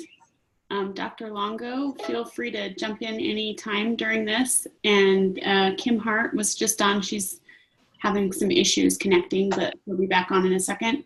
Our project is a developmental delay algorithm to share with pediatricians to help them do some of the legwork in diagnosing children with developmental delays during, you know, the often 12-month wait that they have for genetics. So following along, can you see my mouse? No? Up at the top, we decided, and I know there's some different versions of this. This is one version, and we're still kind of deciding for sure on this, but this is our shortest version, which assumes that the pediatrician won't have any problems confirming a developmental delay, deciding, oh, there's a very specific diagnosis such as Down syndrome that I suspect, things like that. This is kind of, jumping past all of that and going, okay, the developmental delay has been confirmed. Now follow the algorithm below when you don't have a specific diagnosis suspected. In the meanwhile, be sure to get the patient enrolled in early intervention or whatever therapies might be appropriate and get onto the genetic schedule. So they have that coming. Regardless of if this algorithm turns anything up for them or not, they've still got that on the radar. So first decision is, are there neurologic or regression abnormalities present? Go down the path on the left. So that would be MRI and MRS. And if there's nothing specific, no regression, it would be going down the tier 1, tier 2, tier 3 testing on the right. And we have Dr. Longo on our team and also supporting these doctors when they ran into questions during tier 1, tier 2, and tier 3. And we've also gotten the support of the neurology department. So if there are any questions, if, questionable results come back from either side, we've got someone for them to contact so they feel a little braver, hopefully, about taking this on. And then just, I think hopefully this is clear and easy to follow, but, if findings are specific, get confirmatory testing. If they're not, you end up down in the bottom right corner, discuss this case with genetics neurology and keep your appointment. And we've identified the developmental delay population as our genetically underserved group.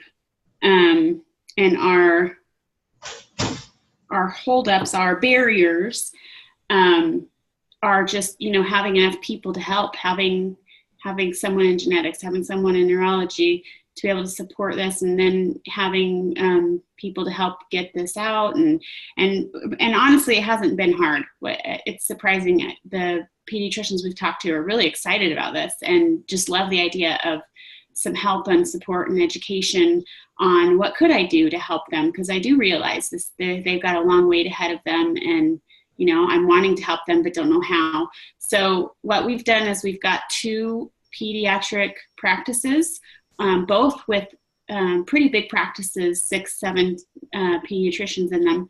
And we are at the end of this month going and having a presentation with them to review all the materials and get their feedback, make sure, we haven't missed something, and then we'll get that all back to them, in a short while, and they will start piloting the project for us and referring to this algorithm when they have children that they feel are appropriate. And even one of the doctors said, since you talked to me about this, I keep thinking about these older kids, and I just wonder, so I'm really excited. I think they're excited, and this could be a really great thing.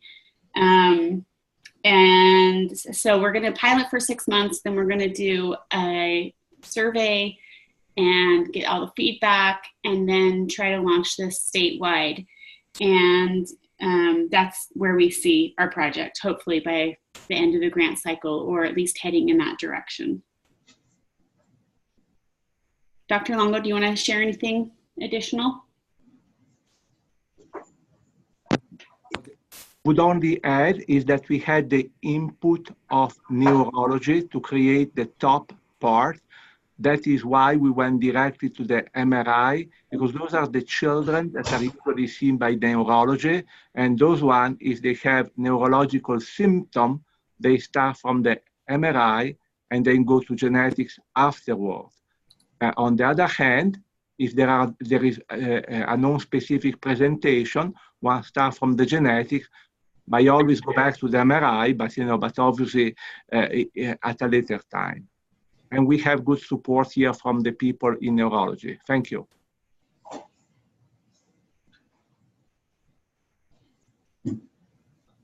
Anybody have any questions? Anybody have any questions? I like, Nicola, the idea of neurology, seeing the patient first and then referring to genetics. In Phoenix, what typically would happen is pediatrician would make referrals to both, and one would never know when the child would be seen by neurology, and you may not be able to, because neurologists are perfectly capable of ordering genetic tests, and they would be handling, certain kinds of conditions. And the other thing, which is very important in my opinion, is if one's doing a brain MRI, it's just a few more minutes to do a few voxels, to do MR spectroscopy. And if you don't do it, and you need to, the child has to be potentially resedated, put under general anesthesia, and have another scan. So I always tell people, if you're worried about a neurological / genetic condition, always get an MRS.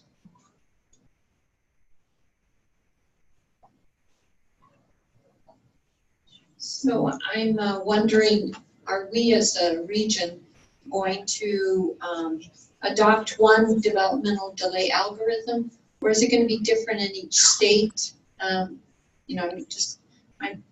So they adapted it for their state. Okay. So they took our materials, they took the MSRGN developmental delay algorithm and adapted it to their state. Based on what was the thing that made them adapt? Heidi, can you answer? Well, I think it's the feedback from Dr. Longo and what he feels is appropriate, and also from neurology here and how they were willing to support us. If you don't have that support, you might be, arranging this differently. But this was going back between a lot of different people and their feedback and tweaking it so that it was, yep, this is what we all believe in and will support. And I think that's important. Okay, thank you. Any other questions in the audience? Any questions for those on Zoom? Okay, Heidi? I just wanted to clarify the Heidi answer.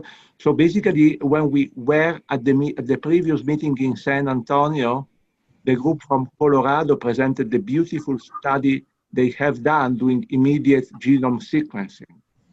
I believe that in the future, that's what it will be. But again, every state can do in a different way. The nice thing of this model is that the primary care provider can move immediately without the need of consulting any specialist. That was what we had in mind when this was done. So in a way that even the provider that is in the middle of nowhere could theoretically start the evaluation. Any other questions on Zoom? Heidi, thank you for your presentation. We have Montana. Linda, are you on? I am. I think I'm it. Can you hear me? Yes. Okay. Yeah, unfortunately, the weather has wreaked havoc with Montana's plans to both plan for this meeting and attend. Jennifer Banoff, who was going to attend, was unable to do so. We were going to get together earlier this week to kind of get a plan together, and we were unable to do that due to weather. Folks are traveling from various locations to Helena, and that wasn't going to work, so I apologize for that. At this point, our main focus has been on an ongoing survey by the folks in the Montana Genetics Program at Shodair to providers and hopefully more to consumers as well, a needs assessment type survey.